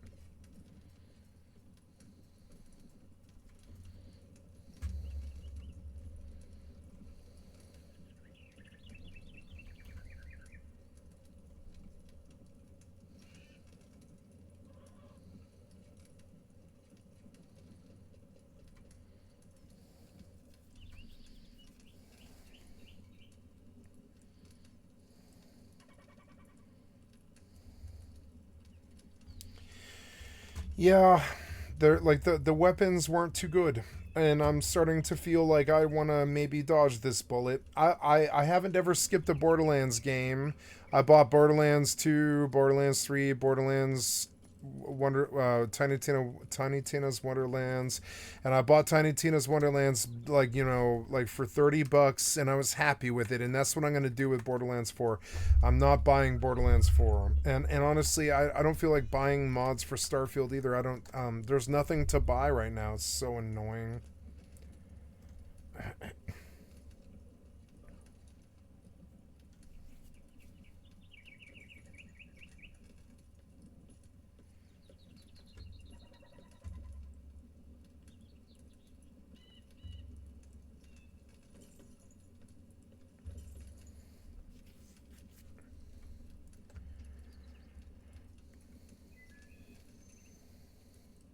Here we go. Here's the first impressions. We're doing it. Look at us. Clean Vault Hunters. I'll be honest, my character's looking the toughest out of this whole lobby right now. Did you guys read the mission? What mission? Yeah, so we're doing a fortress mission called Rush the Gate. Basically, we're trying to kill a boss. His name is Idolator's Soul. And what we can't do is Idolater, you idiot. We cannot leave this area, so after we kill him, we can't go do another mission. We're just doing this one mission, and we can't touch the fast travel. Idolatry, ever heard of it? On our left. And that's it. Gotcha. The rest is fine. The rest is fine. We're staying in this arena to do this, but it's my dog. It's Probably my not dog. in your It's my community, dog. no. It's Vex's dog. Oh my How God, dude, cute! you got Look, a how dog? cute! How cute! How cute! Oh my. Sorry. All right, everyone, look at their skill tree. Oh, there you go. Get skill tree. Pick all your skills. Get something nice. Pick an ability. Augment You got a ability. keybind on that? Just tab and then go to skills. I don't know what the actual one is. Okay. We're gonna max. You got a keybind on that? So we're gonna do. There you go. Later. Why do they all have the words Vault Hunter in front of their names? I don't care about those words. Get them out of there. Good one. Does anyone have like a? Oh, frame rate's not looking too good, but that doesn't bother me. You got a dude behind Yeah, I got a sniper rifle. Oh, you do? Nice. Oh, that combat's not looking that good. I was just shooting your pet. Great. Like, what the heck is this site? What? Way too dank. This site is way too dank. Has anyone figured out how to heal yet? I think it's T. Negative. Try T. Try T. Heal? What do you mean heal? You mean wait for your shield to get back? You could double jump. You could hover. Does anybody figure it? Jesus Christ, these guys are so bad. He's like, they're playing Borderlands. They're like, have they figured out how to? Has anybody figured out how to heal yet? You can dash. You can wait for you your also have fucking stamina shield bar to that pops charge up. You can you slide? Oh yeah, you can slide. Yeah, oh yeah. Holy. How do you slide? How do you slide, you fucking moron? You play Apex, bro. You know how to slide. You don't know how to slide? What do you mean? Hello?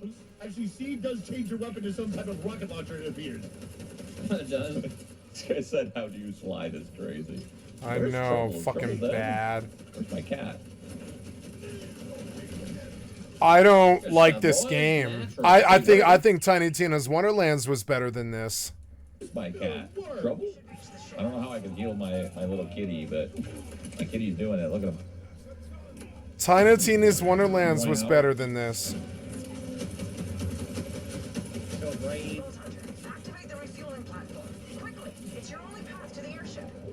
Oh my god. Get up in the refuel. Who had the gravity nade? Was that you? Siren. The siren. Yo, that was sick.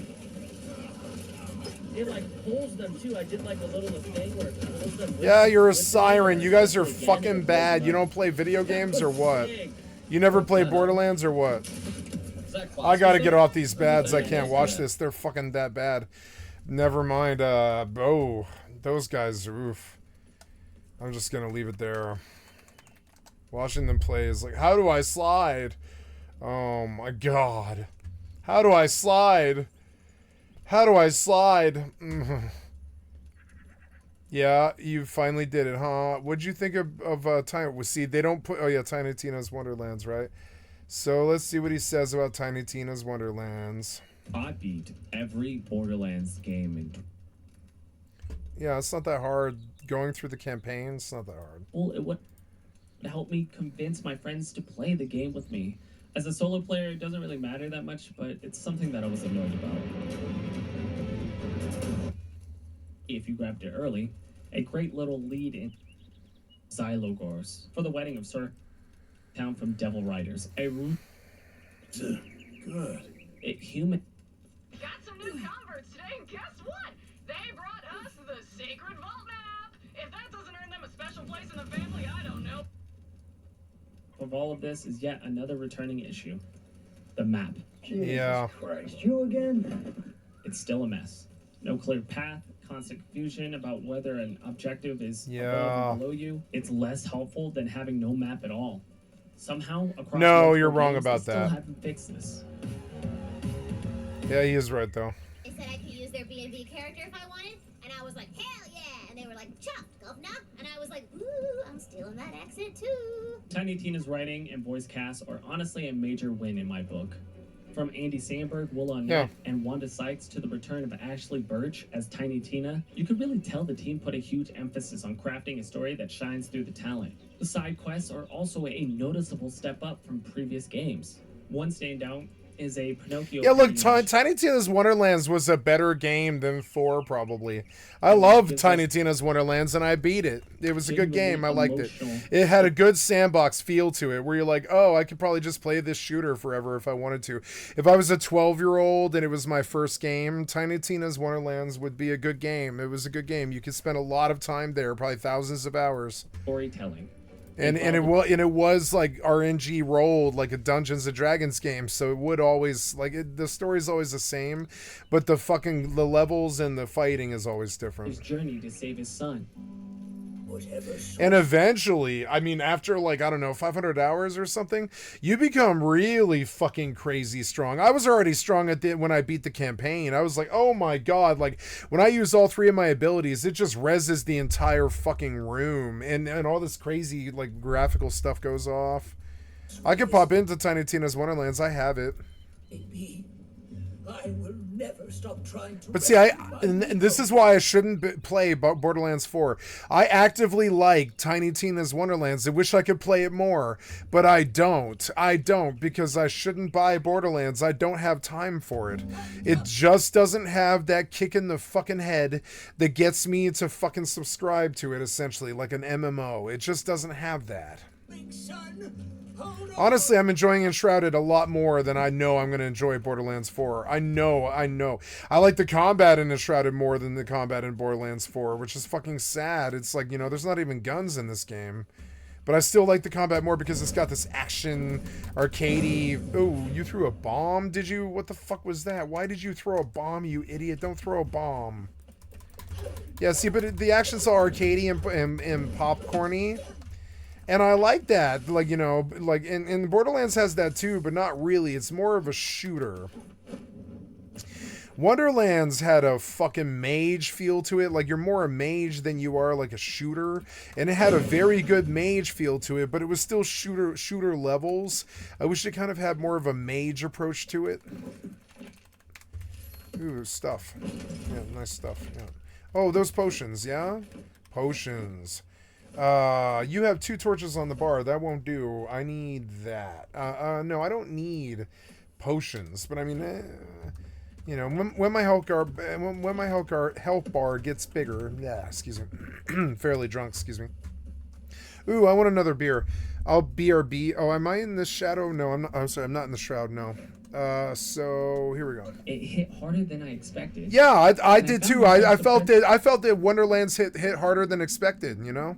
The story was horrible, and the graphics were kind of weird, and it was the most wokey game I've ever played. It was a wokey game. It had all this gay sex and lesbians in it, and rainbows and unicorns and gay people, and it was okay, but it was like unabashedly woke. It was like the most woke game I've ever played.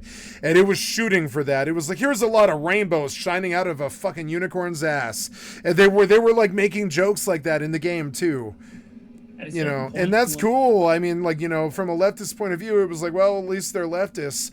But I mean, you know, but it was also like kind of weird because you are Borderlands. Like, you guys came up with that joke about two fat guys in a midget's rib cage, or sorry, 2 midgets in a fat guy's rib cage. Like, you guys are not woke. It just seems like some act. Unlock dual class specs, which let you like you have so much blood and gore and murder in your fucking games. You are not woke. Like, it's weird that you made Tiny Tina Wonderland so fucking woke, because it's like rainbow G.I. Joe. It's fucking weird when you play it. You're like, oh man, this is the most colorful, weird game I've ever played, with a lot of weird fantasy, crazy, you know, whimsy to it, almost like Hogwarts or something like that. But it's also like this crazy death shooter where you have to kill like 4 million mobs or something like that. It was also kind of crazy. It was weird what they were trying to do. I understood that they were trying to keep like political stuff out of it, and they were lampooning woke, but it was also sort of like, why?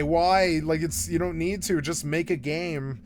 You fully customize your character. Yeah, this was cool because in the end, if you replay the game, you can just start putting all the points into the chart to the point. It takes a whole playthrough to do each chart, I think. But after like 2 or 3 playthroughs, I think you have like the entire 3 charts completely filled out, which turns you into this crazy mage god, the craziest power level I've ever seen in a video game. Maybe absolutely was Tiny Tina Wonderlands. The only other thing that I can think of that competes with it is like the magic system in Oblivion.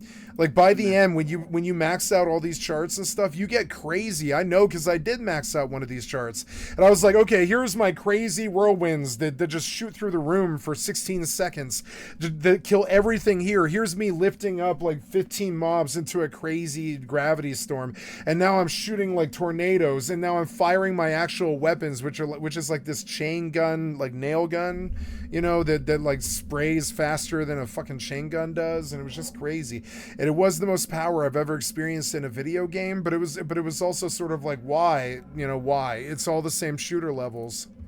At your playstyle, I went full minion build with Greyborn / So did I went full minion build as he spoke, right? He did the same thing I did, which was like, oh, I can just get AFK pets that run around and kill everything for me. So that's what I did. I did whirlwinds and pets. You know, I had like pets and whirlwinds. And so my pets are all, the pets can't be hurt by the whirlwinds. They're just running around inside like your mushroom pet. It actually was a good game. It had good Beastmaster stuff in it that I really appreciated. Like, sick the Beastmaster pet. Let him deal with it. You know, it had good RPG trope stuff. It actually was a good game. But I don't think, you know, I'm sure Borderlands 4 is too, but I don't think it's going to be this, like, I don't think it's of the caliber that Tiny Tina's Wonderlands was. Like, Wonderlands was under a lot of pressure. 4 is not under a lot of pressure, I don't think. I think 4 is going to be more of 3 with some, like, sliding and gliding. But, like, you know, and that's cool. But, I mean, like, you know, something needed to evolve. And I don't know. I don't think you guys did. Wonderlands evolved in the respect that at the end of the game, you get this crazy access to this castle thing that just spawns levels for you at the magnitude that you want.